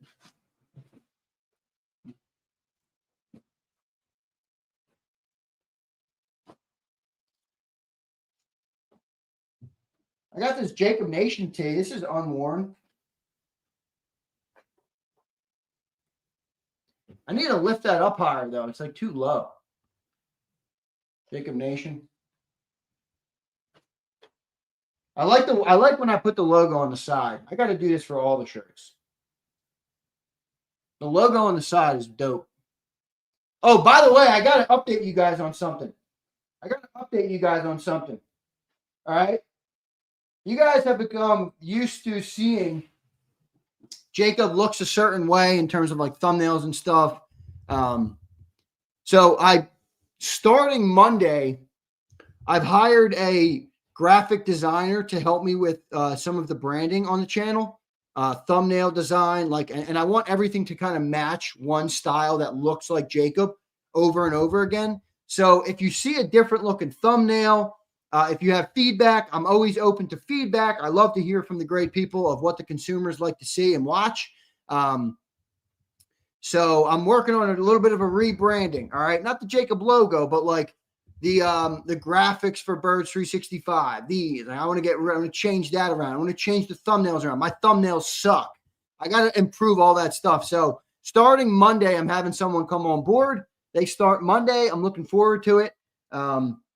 And I have a little bit of mocks. I'll show you guys actually one mock, just so if things look different, you have an idea of what to do. Let me show you this real quick. I don't want to show you too much because I want you to see it when it drops, but I will show you a little bit of just kind of what's being worked on here. This is just like a look at like a change. And again, this isn't even set design here. This is literally just an example. So this is just like a mock. This isn't what I'm doing yet, but like just improving on the thumbnails is what I'm trying to do. And really the whole branding of everything. Probably going to change the Birds 365 logo around. Probably going to do a lot of that stuff. All right. I'll show you guys. This is like just an example of what like the thumbnails could look like. Like that. Like it's all on the same brand. You can see the players clearly. It looks good. I like that style more than what I do now. It's just like the names and the stuff. Like I'm not a graphic designer. I make the thumbnails all myself right now. And I'm not that good at it. All right. I'm smart enough to know what I'm good at and what I'm not good at. So something like this would be like the idea. Again, this is just a mock first thing, but I thought it looked really good. And I think it looks a lot better, doing this style of thumbnail than like what I do now. And I think it gives it kind of like a brand feel, like maybe I'll have one style for Birds 365 and one style for the Cilio show. That would be kind of what I'm thinking. So that'd be pretty cool. All right. That'd be pretty cool. So once I get that done, I'm looking forward to that. And just trying to keep improving the channel, man. That's why I appreciate all you guys for, for your support. It really does go a long way. I always say that, but the Zander thumbnails were the reason I could. No, they weren't. I'm not good on Canva, bro. I'm not good. It's okay, Vitality. I'm smart enough to know what I don't know. I am not a graphic design guy. All right. It's not my MO. But they've worked up to this point. Yeah, I like the bottom right too. Bottom right's real dope. That's kind of what I would do, honestly. That's would be more common. Again, these are just the first mock. I didn't give any feedback. We didn't improve them at all yet. So just the first mock, just kind of showing you guys, if you expect to change. The other thing I got to change is I got to change the main thumbnail for the live shows. I've had that for 4 years, dude. I got to update that. All right. I got to update that. So we'll do that as well. All right. We'll do that as well. Appreciate everybody. Kim, we got picky. Yeah, we got a lot of picky viewers. That's all right. I appreciate it. All right. I appreciate it. Z having a job here soon. No, not yet, Rich. Why? You want to work for JAKIB? What can you do? Rich, sell yourself to me. You ever heard that movie? Sell me this pen. Sell me the rich way. All right. JAKIB equals Philly ESPN. Look at that from my boy Vince. All right. Yeah, we need a refresh, Rico. So it's coming. I just wanted you to be aware. So when thumbnails and things look different, you're like, what the fuck channel is this? You know what it is. All right. You know what it is. KCA says we'll work for merch. KCA, I'm about to just send you something because you have only showed up for the giveaways for 3 years straight. All right. Can I be a JAKIB henchman? How about, Sig, you know what I need, Sig? I need clippers. Have you ever seen clipper, these big accounts, these big podcasters? All right. They have these people that are clip. I don't even think they work for them. They just clip their show constantly and post up clips of their show constantly. I'm like, how the fuck do I get people to clip me? All right. Z, I can sell you a ketchup popsicle if you had white gloves on. Yeah. Okay, Rich. All right. Casey, I know. I'm just messing with you. That's funny. ZLK Jr. Look at that. Semper Fi to my Marine brothers and sisters. Vitality, are you a Marine? That would be information that I need to have. KCA, I got something for you. I got something for KCA. If I have your size. KCA, what size shirt?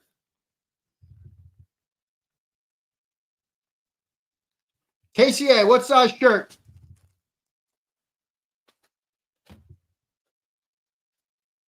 No, I'm not talking about that type of clipper, Sig. I'm talking about I'm not talking about clippers for JAKIB. I'm talking about clippers there are other accounts who post up clips of people's shows. I've seen this. It's very common in the podcast world. L or XL? Fuck. I got 2XL and medium. All right. Medium or 2X? Let me see if I have anything else. Devin, I don't think they sell this anymore, bro. Honestly, I think it's not on the website anymore. But you can go look for it, and you wouldn't be stealing my style, bro. I think that's dope if you got it. I think that'd be dope if you got it. Bro, this Zander time has been a mess. I have taken apart my entire studio. I got my humidor over here. I picked up all my hats. I got 50 fucking hats in front of me. I got t-shirts. I got jerseys. This is a catastrophe. Why did I listen to you fools? I don't know why I listened to you fools. Let me put my humidor back. So you feel it. All right. Let me get my towel back.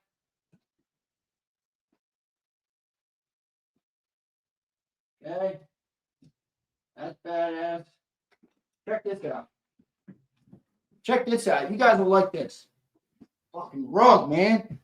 Come on, rug. Fucking piece of shit, rug. Look at this. Somebody made this for me. Is that cool or what?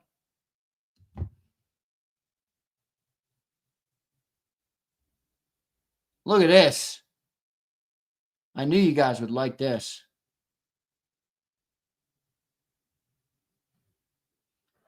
That rug is my number one fan. Fuck this rug. Thing is all messed up. All right. Now, I'm not a big drinker, but somebody made this for me. Imagine saying that the new logo is better than this logo. That's the craziest take you'll ever hear. I forget who was saying that. You couldn't hold it in like a kid, had to show the preview. I did, Morty. All right. Yeah, somebody made that for me. That's like hand painted, dude. Probably stencil, but whatever. Pretty badass, isn't it? Cup's been sitting in my office for like a year. I don't really use it as a cup, but. Okay.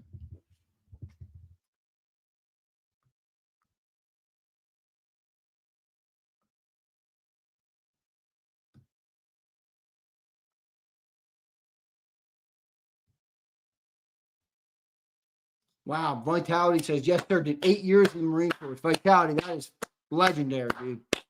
That is legendary. That is legendary. That logo is better. Howard, you and me, I agree, dude. Howard, did you email me so it's there when I get off here? Howard, I don't see a damn email. Howard, I don't see an email, my friend.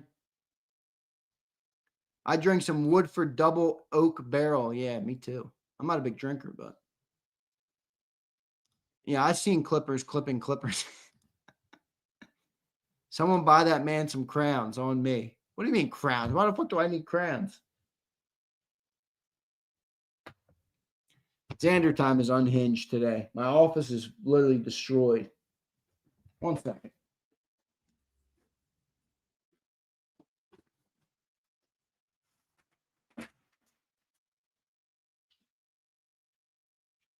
Come on.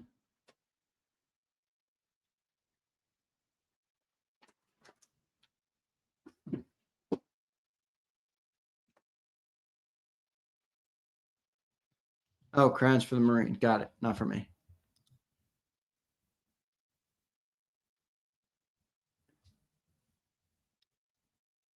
Hey, Z, I'll take a Barkley Kelly Green for my birthday, and I vote vulnerable getting one too since we share the same B-Day. Is it your birthday today? Oh, crayons are Marines. I got you. I got you now. Jarhead, is it your birthday today? And Vitality, is it your birthday today? Is that right? Is that right? I might do a hand-picked giveaway today. Oh, Marine's birthday. Yeah, I got you. Well, if that's the case, then I got to get a lot of jerseys. All right. 250 years old. That's incredible. The 10th. That's is that Monday? Yeah, it's Monday. That's Monday. All right.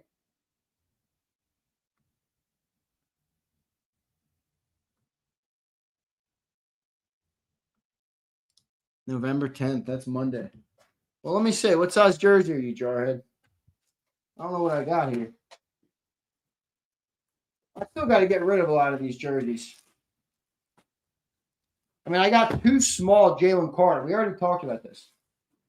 Maybe I'll give away this one today. I've been trying to give away this one, and nobody. Every time I pick a winner for it, somebody is not the right size. Medium.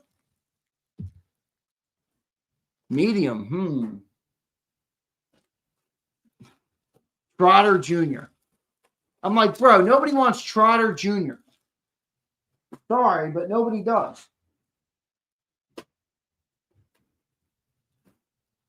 How about a medium Goddard? Where's my boy Eduardo? Where's my boy Eduardo? Here's an XL Jay Hurts.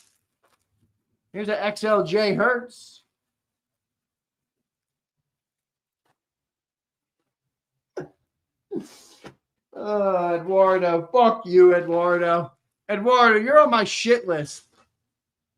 Eduardo, I might go full dictatorship on you and just say, fuck Eduardo. I might go full dictatorship. King James will take the small Carter. I might have to lock King James in for that, actually. Because, small is typically the size for the women. And the women don't typically want Jalen Carter jersey. Although we got some men in here maybe that are smalls. I don't know. I don't know how anybody would wear a small jersey, but unless you're a female, but women in Secunda. I mean, I do a smaller medium. Yeah, but Wild Bear, would you want Jalen Carter? All right. Eagle fan will. All right, that's fair. Hey, who was the girl in here who was saying, I don't want no damn Carter? I think it was Izzy B. I haven't seen Izzy B in a little bit. Is she in here? All right. My name is permanent. No, it's not, Eduardo. I actually love you. All right.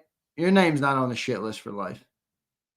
I do like when I make a shit list, though. Did Senor ever show up? I still got to apologize to Senor.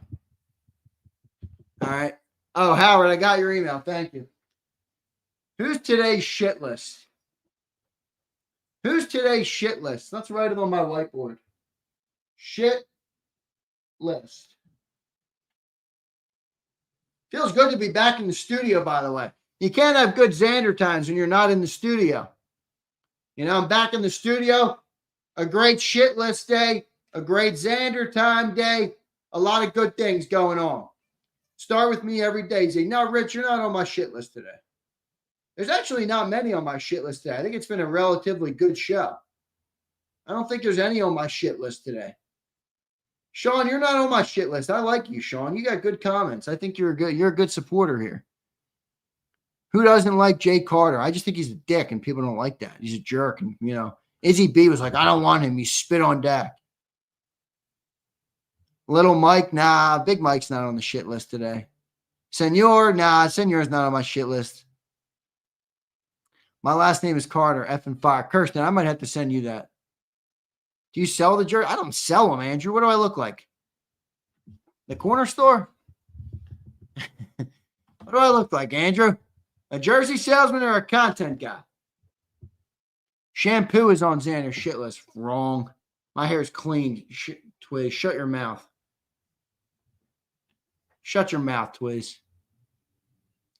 Shit list 1, Twiz. Twiz on the shit list. All right. Twiz to the shit list.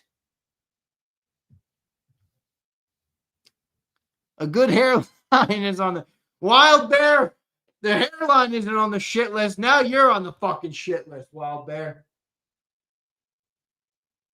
Wild Bear. All right, those are my 2 shit listers for the day. I don't even know what Selsun Blue is. Wild Bear, put me in. Wild Bear, if you enjoy the shit list, then I'll just remove you from the shit list. Nah, DJ, I got nice jerseys. I'm telling you, these are fire jerseys. All right. I mean, nobody wants that Goddard medium. I'd buy it.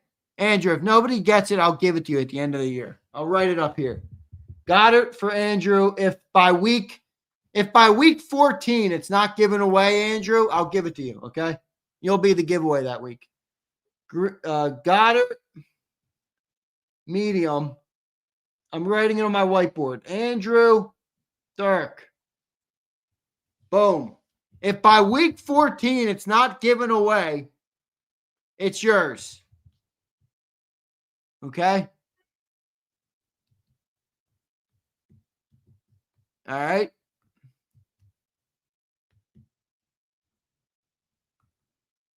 This dude Twiz is a shithead. That's what he is.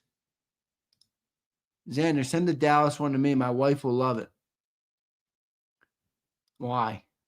You're in Canada. I'm not sending you shit, Kilgore, unless you win. Then I'll deal with that. Mailata is my favorite player. That's a good favorite player.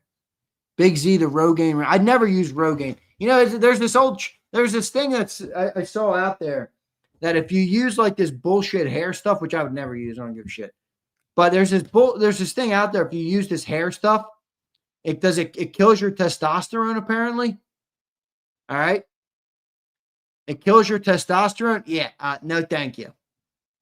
I'm going to kill the stuff that makes me a man to put hair on my head. That is ridiculous. That is ridiculous. Hims. Yeah, that's the stupid brand. But I'm talking about like the actual thing. What's it called? Minoxidil or something? Yeah. No, thank you. Yeah, let me just kill my manhood so I could have hair on my head. Fuck things like that. BG is my favorite Eagle of all time. He might be mine too. Devin, I'm trying to get more O-line and D-line. All right. See, Siglord says, yeah, because it's topical steroids. Your body stops producing it naturally. Yeah, I don't need that. I don't have any testosterone problem. And I'm not about to start having one because I'm fucking trying to save my hairdo. Thank you. Hurts season. I agree with this 100%. Gain some confidence. It's better than hair. All right. Wayne, I've never had an issue with this, my friend. My recent blood work showed you I was a top percentile testosterone guy, which I'm happy with. All right. All right. I saw that, Philly Don. I saw that. I don't know what to make of it. I think on today's giveaway, I'm just going to pick somebody. All right. I'm just going to pick somebody from the chat. You got to be here. If you're listening, you got to chat in. All right. And in order to win, how about this? How many of you follow me on Twitter or don't? There's Izzy B. I knew she was still here.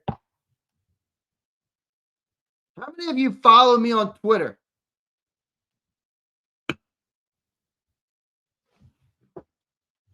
How many of you follow me on Twitter? I do. Lucius, you do? Nice. Izzy arrived. That's because Izzy never leaves. I just had to call her name, and she resurrected from the woodwork. All right. Shout out to Izzy B.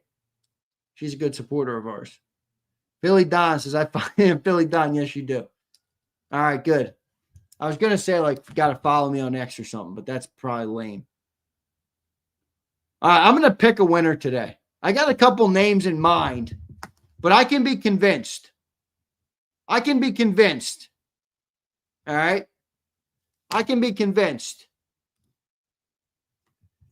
Who should I do the giveaway for? Let's see some names. Let's see some names. Who should I give away a jersey to today? And also, I don't know if I'm doing a jersey yet. You got to really well me. Today was supposed to be some JAKIB merch. I vote for Jarhead. All right, it's a good vote. That's a good vote. What jersey did Jarhead want, though? All right. I knew my HKP. You're in the mix here. HKP is my boy.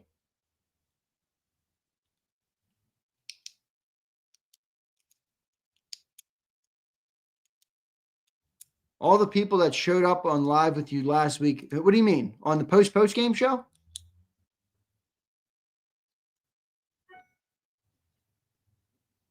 Trey is a loyal fan and friendly. Is he here? Billy Tide. Oh, you got it. You're in the running. Let me write down my top names. I'm going to put HKP on here because I love HKP. He's my boy. HKP. I'll put Jarhead on here for now. He's not at the top yet, but he's up there. All right. You want the trotter? Please take the trotter off my hands. I'm going to give it back to the guy. I already told him I don't want it. He's like, all right, just bring it back in. You can swap it out.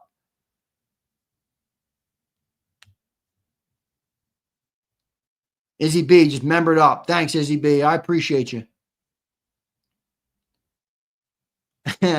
Had to drop off for 30 minutes due to work. Xander's still going. Sometimes I just ramble. Wait, do you guys like the trotter? Should I keep the trotter?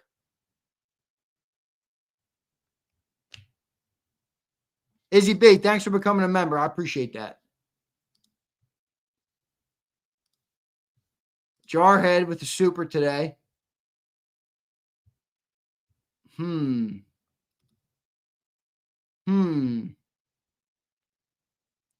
Keep the trot. I got 2 of them. I mean, I got 2 Jeremiah Trotter Jr. jerseys. You guys really want a Jeremiah Trotter Jr. jersey? Wayne says, keep Trotter. He's waiting in the wings. Waiting in the wings for what? Free agency? Yeah, I know. We got like 48 linebackers ahead of this guy. All right. We got like 48 linebackers ahead of this guy.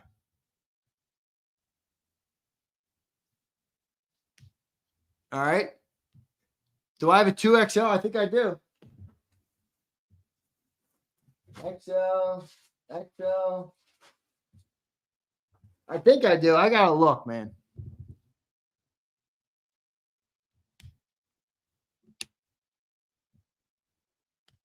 Oh, yeah. Dude, Josiah is killing it out of Missouri.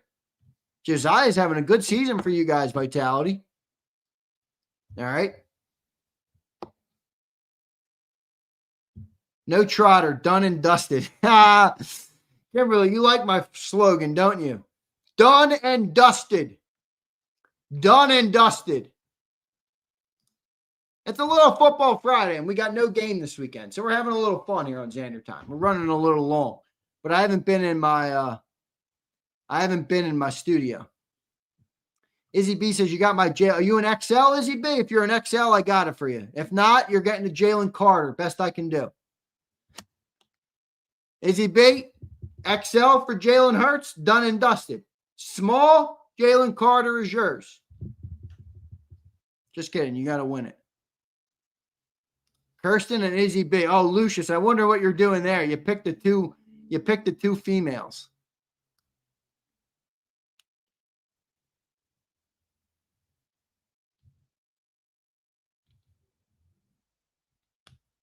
My guy Z.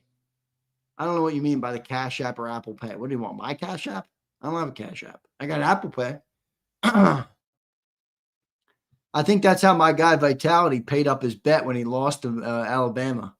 Bad bet for him. I knew it was when he took it. All right. Philly Tide. I'm going to put you on the winners list because you're a Tide fan.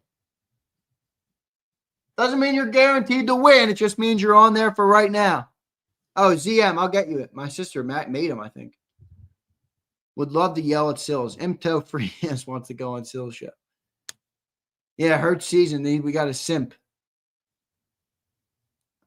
All right.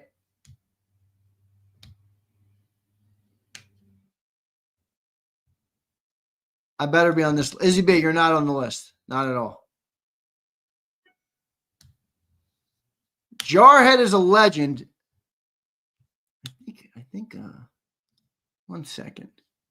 Let me double check on some things here. I'm getting hungry. Oof. I'm getting hungry here.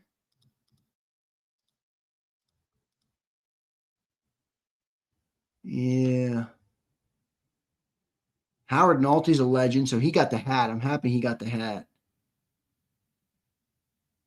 Shady's a legend. Nice. Carmine Sirico, who's been giving me a lot of shit, he's a legend. HKP's a legend. JD3's a legend.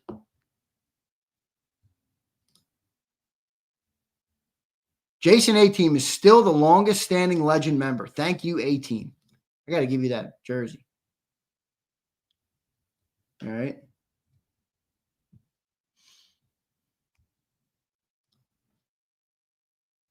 Enjoy, y'all. Got to go. Later, Sean. Lucius, I want a hat or that Trotter jersey.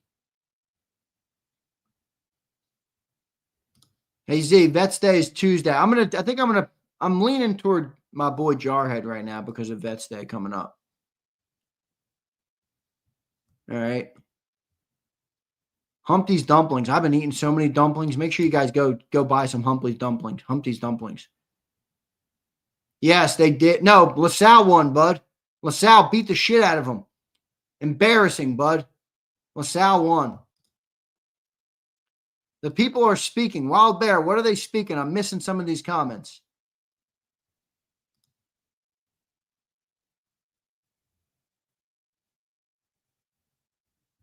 Vulnerable too, yeah, but I think Vulnerable's won a few things here, right? If I'm not mistaken, Vulnerable, I sent you some shit, haven't I?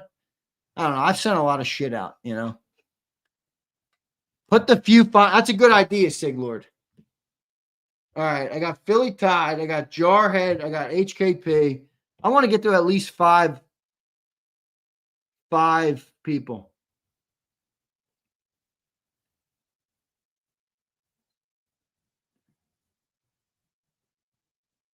I'm the longest standing gray. Put me in, coach. 5598, you're out. You're out.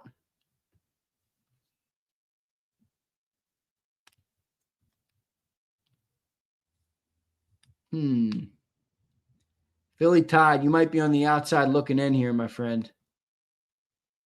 I like the spinner better. I don't like having to pick. You guys are going to get mad at me. All right. Yo. First, let me do this. Jarhead and HKP. What size jerseys do you guys wear? I wasn't even supposed to do a jersey today, but I might do a jersey and JAKIB merch for somebody.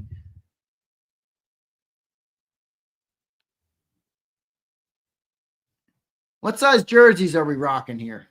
I got to see what I got.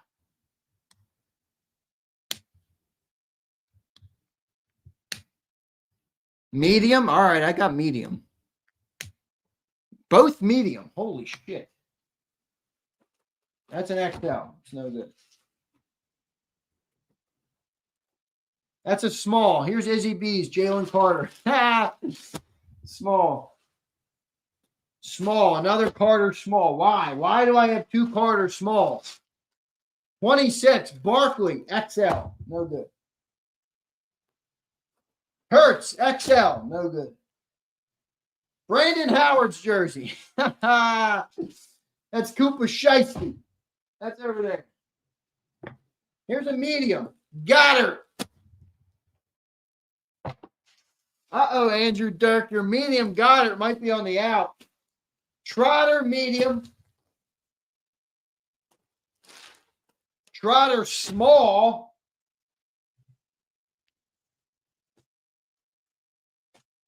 And I got a medium shirt. Shit, I'm low. Oh, look. More hats. We just did the hat count. Look at how many hats I got in here. Got a bunch of hats in here, too. All right. Well, I don't really have a lot of mediums. I have Trotter in medium. And I got Goddard in medium. That's it.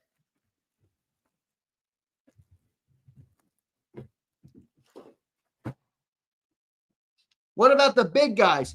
The big guys have been winning, so all my big jerseys are out. That's why. I sent all my big guys their jerseys. Lucius got his jersey. I got Master Eagle got his jersey. You know, all the big jerseys I had are out of here. I got to get more. I'll get more. Don't worry. Relax, yo. What do I always say? If you win a jersey, you can be an Eduardo and be an asshole and just say, I don't want that jersey. I want a different jersey. And I'll try my best to get you it. I always say that.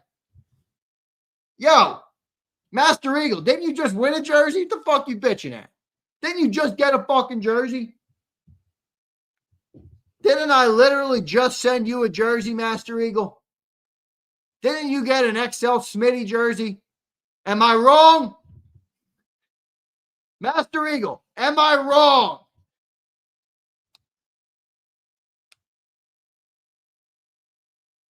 I got a 100-pound 8-year-old who would rather go.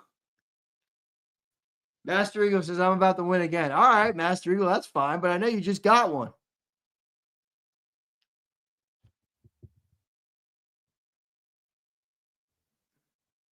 Reza kept it real and said, nah, I'll pass. Yeah, and you did it in the most douchebaggery way possible. He literally said, bro, donate that thing to charity. Fuck you, not Master Eagle, Eduardo Reza. They hate the real ones, Denny. No, I've respected Eduardo. I do. All right? I do.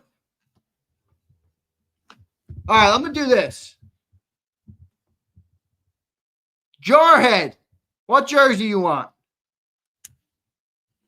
Jarhead, if you want medium, and if you're fine with one of these two guys,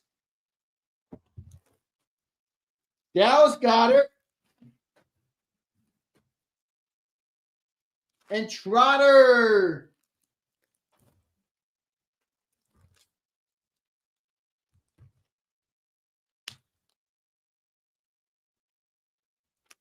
Which one would you like? And if you don't want one of them, that will change the outcome here, which is fine. Which is fine. Do you want Goddard? I'll do the Trotter unless you can get me a Barkley. I can get you a Barkley. I just got to go and do it. I can get you a Barkley. I just got to drive 45 minutes. I can still got to go and get Eduardo and Texas Tees. So I got to go up there anyway. I got to go up there anyway. This is what always happens. It might be. Maybe it is a Trotter Senior. Should I open it? I haven't even opened it. Am I sure it's a Trotter Junior? Should I look at it? Can it just qualify for a Trotter if it just says Trotter?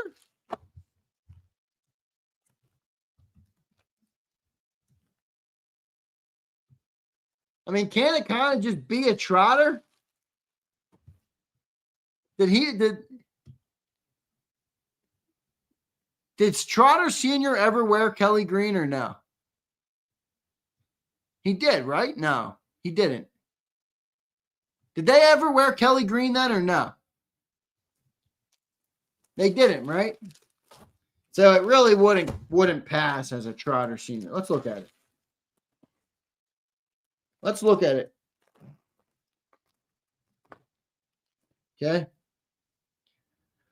First off, I'll show you how good these are. These jerseys are no joke, dude. They're nice jerseys. Look, stitched on logo or number.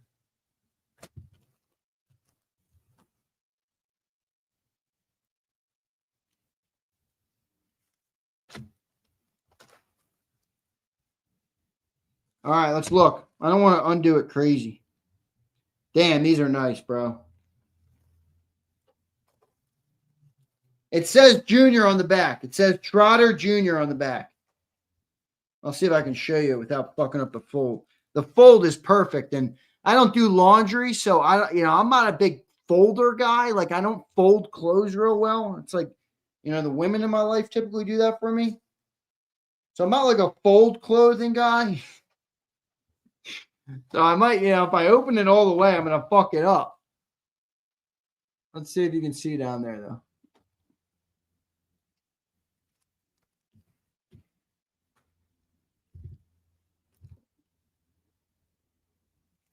See it?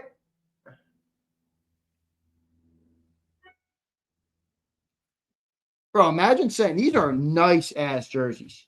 I'm putting this back in the bag. I'm not unfolding it fully. I can't fold shit up. I'm not the best when it comes to folding laundry. All right?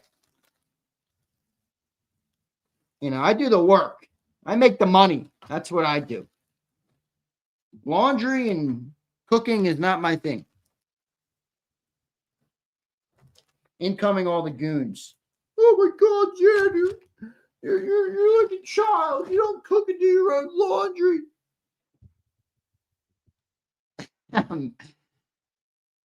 What do you mean you don't do your laundry? Come on, man. You sound like an 8-year-old. Hey, Morty, you fucking worry about yourself, guy. All right? Worry about your fucking self. Z never waste an opportunity to brag in our faces about the woman in his life doing the laundry and the cooking. That's true, bro. That's true. And Morty hates it. That's because Morty is literally in the laundry room as we speak, folding the clothes. Look, this is Morty. Look, where's my Jacob? Where's my shirt? Where'd it go? Here, look, this is Morty. Look, here's the Jacob shirt. All right.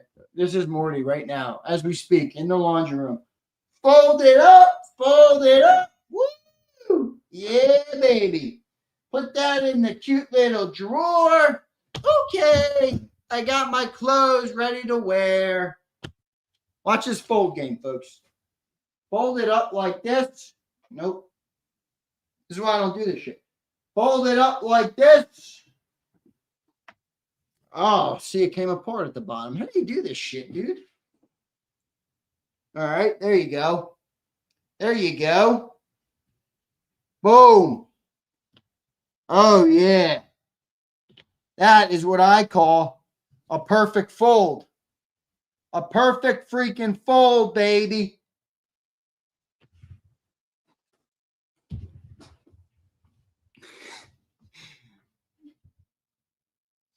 All right. What up, Dank? Good to see you here. Please stop. Come on, man. Come on, man.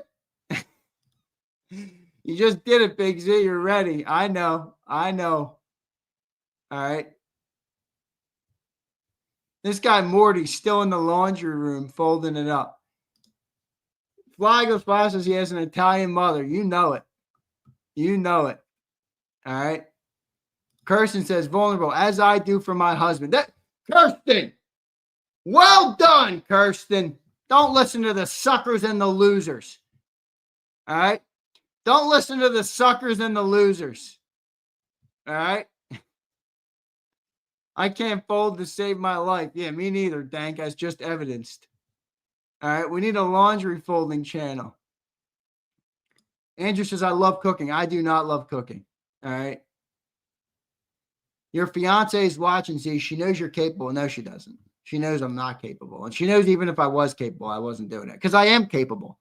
Capability is not the problem here. You know, I can cook. When I lived in Houston, I cooked every day. I just choose not to. All right. Waddington, no comment. I work 50 hours a week, cook sometimes, and do. Andrew, you're well done by you, my friend. All right. Well done by you. Well done by you. 50 hours is light work, but it's well done by you. 50 hours. Sometimes it feels like I work 50 hours a day. Morty says, dang, I tried to stay on the down low. One comment and I got torched. Yes, you did, Morty. You come into the Thunderdome, you gotta be ready to face the thunder. All right?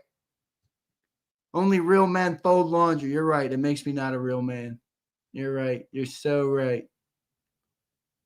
All right? You're so right, bro. Z, folding clothes ain't shit. It ain't me, man. All right? Army did. Were you an Army girl, Izzy? I didn't know that. Yeah, you roll. And my brother told me that. My brother was in the National Guard, so he did that too. All right. Ironing class is next. I can actually iron, Wayne. I know how to iron a shirt and dress pants. Wayne, look at Wayne. Take your relationship to the next level. Do her laundry and cook her a meal on occasion and reap the rewards. Why, Wayne? Making all the money isn't enough? I work my butt off. I'm building a life that we won't need a vacation from. All right? That's my goal. I want to provide for my beautiful wife and my future children. That's a far more important task for me. Tony, I got to get one up, dude. I got to make one. I haven't made a new video for ZK's Garage in a bit. I've been so busy, man. All right. Well, Jason, I'm not going to tell you what else comes with the money, but you guys get the deal. All right, we're reaching uncharted territory on Zander time today. We are reaching uncharted territory, all right, in Zander time today. Jason, it ain't only money, all right? Pause. Where's Prince? He's going to pause me into the high heavens on that one. All right? Oh, man. All right, here's what I'm going to do. Here's what I'm going to do. Here's what I'm going to do.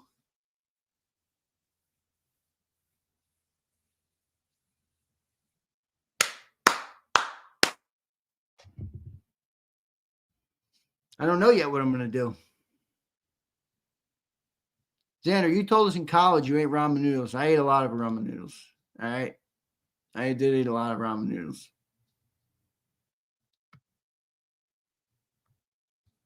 DJ says, to boldly go where no man has gone before. I don't even know what that means. A life that you don't need a vacation from. Well said. Yeah, that's the goal. I don't feel like I ever need a vacation, honestly. I really don't. I really don't. I love what I do. Oh my gosh, Kimberly. My husband does the cooking, cleaning, and laundry.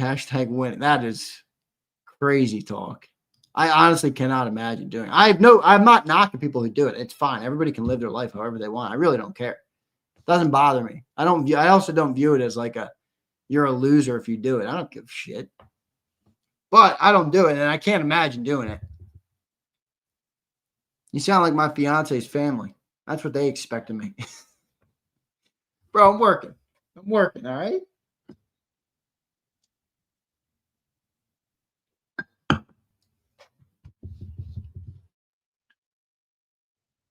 Kimberly, let that man off the leash. Oh, Kimberly, you just castrated your husband here on the show. Oh, man. Brian, that's kind of my MO there, man. I'm with you. All right. I've learned the best thing to do is you just give a card and then you just give, all right, this is your limit. All right. Don't spend more than this. This is your limit. Everything else, don't have a question about a bill, nothing of that. All right. There's emotional creatures and there's logical creatures. HAP, how much we beat LSU by tomorrow? I think we can beat them pretty good. I mean, HAP, it's a little bit of a trap game in a way that because they fired their coach, and they've had a losing season, you might go to sleep on them, or they might. But at the end of the day, they still are a talented team. I mean, it's LSU. They have a lot of good players, so you can't go to sleep on that squad. All right. Exactly, B-Wad. I'm with you, brother. I cook on the grill, too. I can grill. All right. I can grill. It only comes out in the summertime, but I can do that. All right, what should I do? Let's do a fan vote here. I think I'm going to do Philly Tide. Unfortunately, you're on the outside looking in today. HKP and Jarhead. Jarhead, I think I'm going to send you the trotter. And HKP, I think I'm going to send you some JAKIB merch.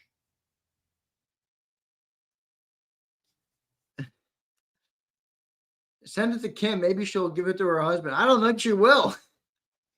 I'll send it to Kim, and then she'll go and take another thing from her husband. All right?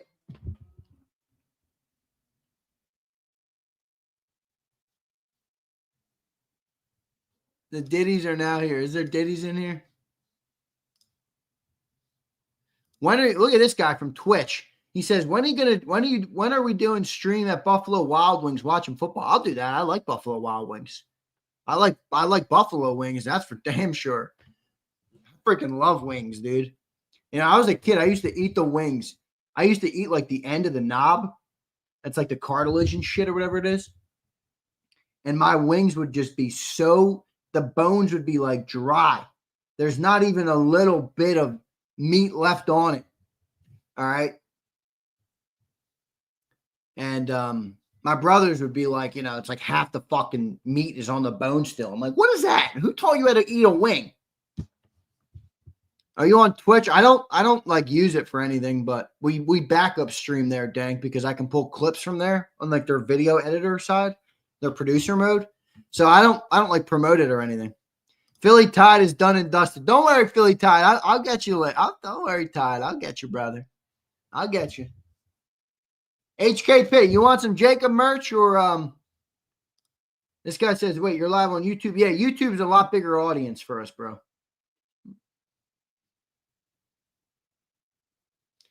Izzy says, Andrew, actually, I don't hate you. Hate is a strong word, Izzy B. I have zero hate in my heart for you. Like not even a 1%. I don't have 1% hate in my heart for really anybody in here. Oh, look, she just appeared over on Twitch. YouTube trash. Stay on Twitch. YouTube's way better. YouTube's way better. YouTube pays, man. All right? YouTube pays. Look at this guy. He says, I love your setup, bro. I rated a 6 out of 7. Oh, geez. A 6-7? 6 out of 7 or a 6-7 out of 10? Yeah, it could be better. I won't lie to you there. I guess you're saying 6-7. Ha, good one, bro. I still to this day have no fucking idea what that thing means. I don't even find it funny. Yeah, clip it. Wild Bear, your age is showing. Yeah, bro, you're 6'7". Oh, I got you, dude. Yeah, that's so funny. Look at Sig Lords over here. The JAKIB chat backrooms. I have no clue what 6'7" is. I don't give a shit. All right.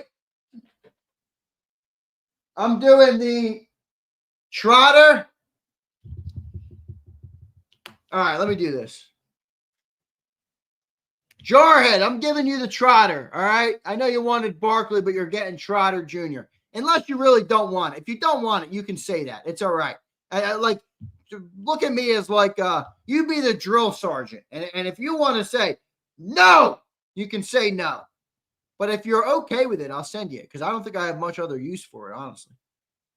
No trotter. Are we doing any new merch drop? Yeah, Bruce Wayne. The new merch is going to say 6'7". I am Bruce Wayne. Bitch. How about that?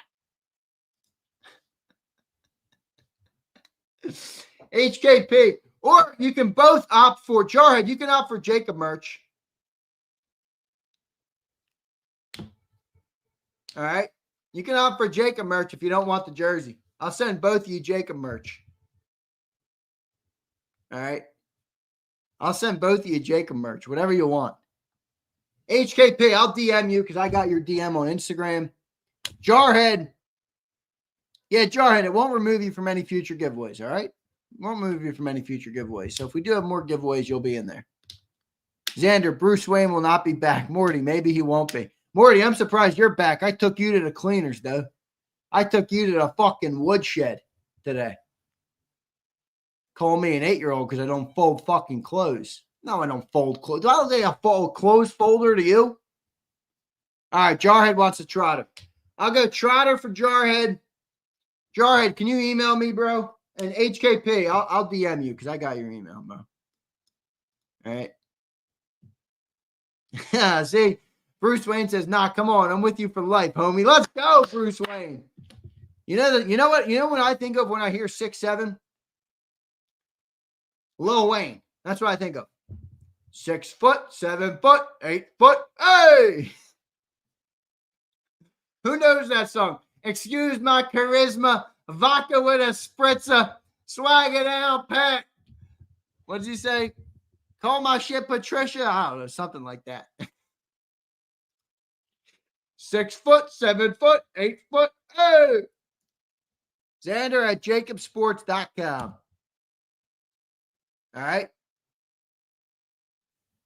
Xander, I have to log on. I don't do any of that.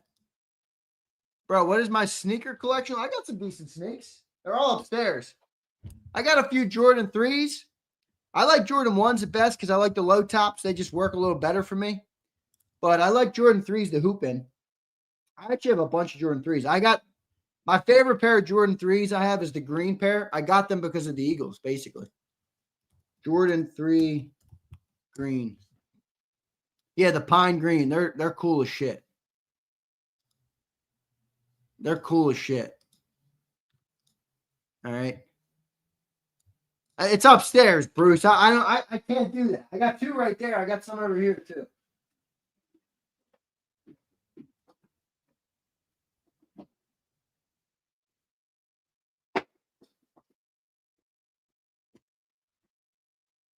Look, I like these too, the golfs.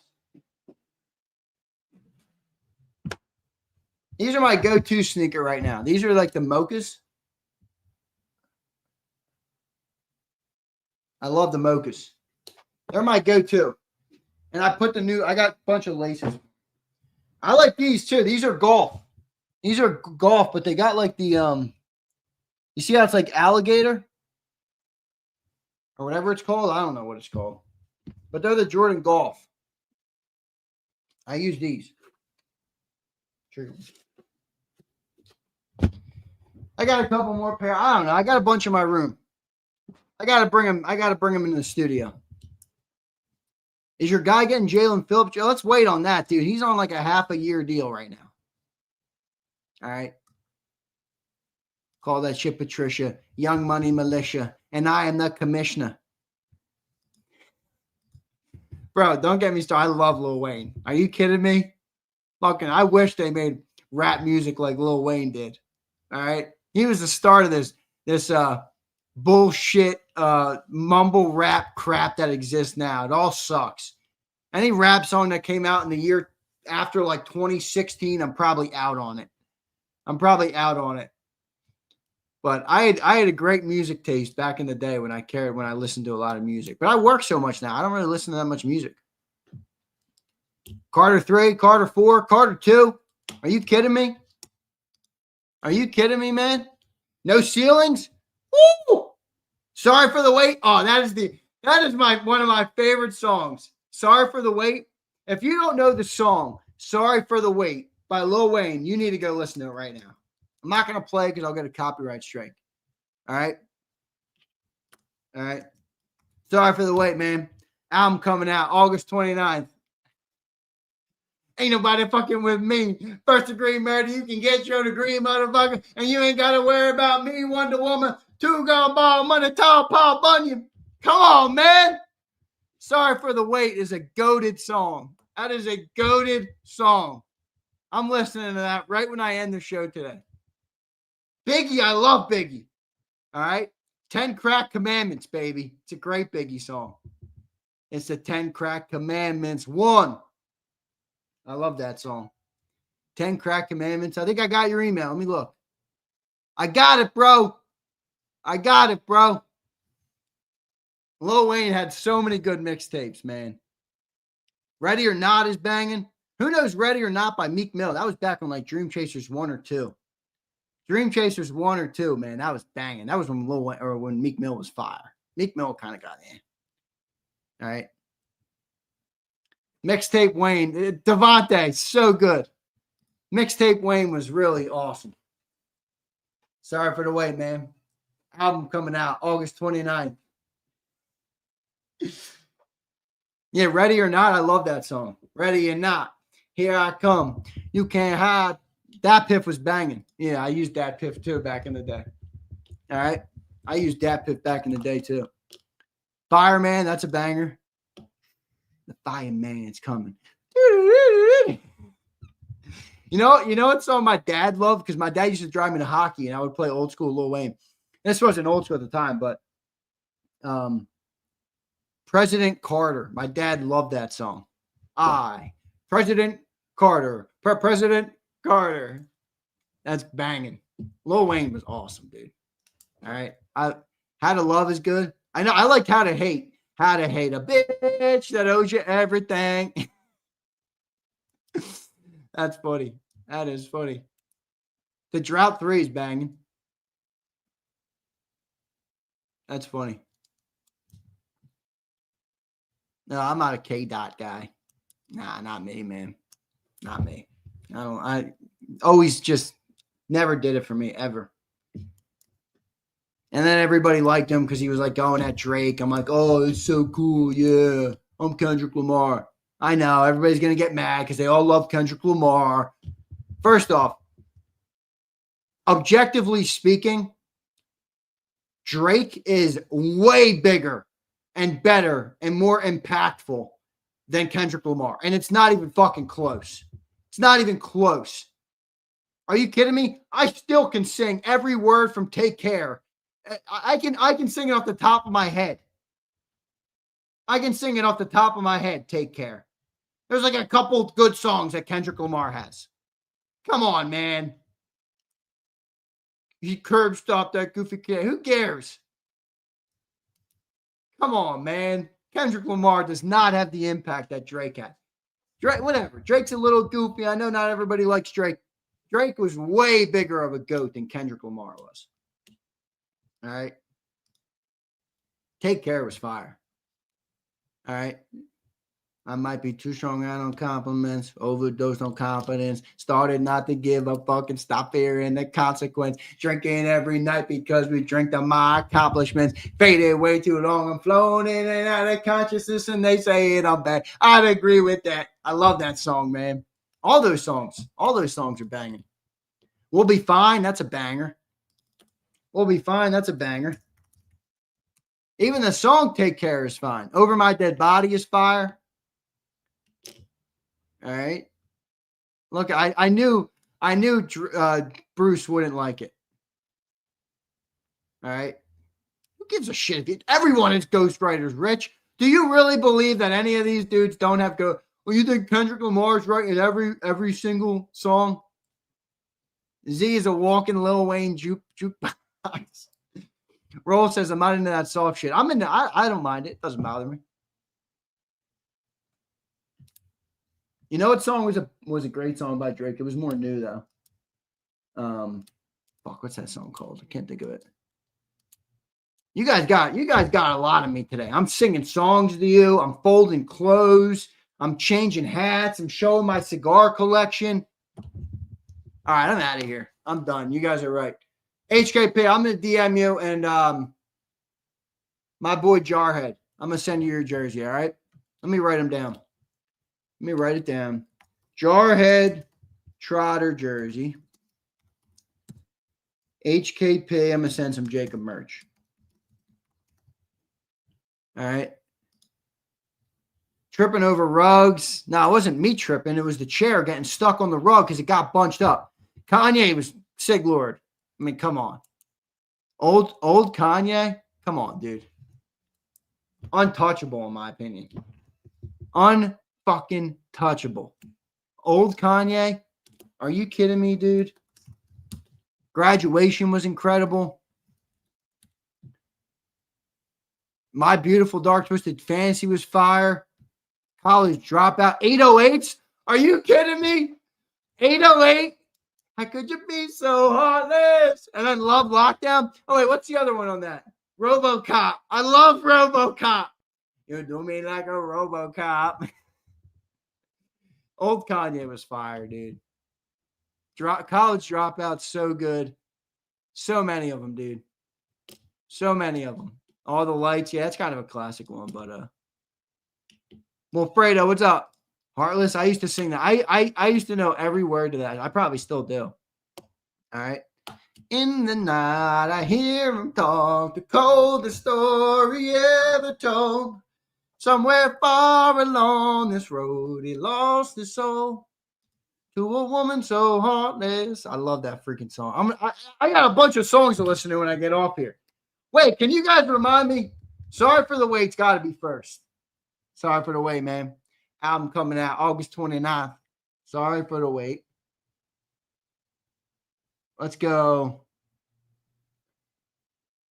I got to go RoboCop at some point. Heartless. I'll go Heartless. What else did I miss? All right. What else did I miss that I was just saying? Kanye, the whole Graduation album is fire. Sills is probably not hearing any of this. Late Registration's fire. Like Late Registration. All right. Somewhere far along the road, he lost his soul to a woman so heartless. Wayne says, spark one up, Z. I know, Wayne. It sounds like I need to, right? All right. I like Heartless. That's a banger. I used to love that song when I was younger. I loved that song when I was younger. All right. Stronger's banging. They're over. Dude, old Kanye, I mean, I don't really care what anybody says. He was Runaway. Are you kidding me? Let's have a toast to the douchebags. Let's have a toast for the assholes. Let's have a toast to the scumbags. Every one of them that I know. All Are you kidding me? That's banging. All right, I'm out of here, folks. I love all you guys. I got to eat. I know what I'm eating for lunch.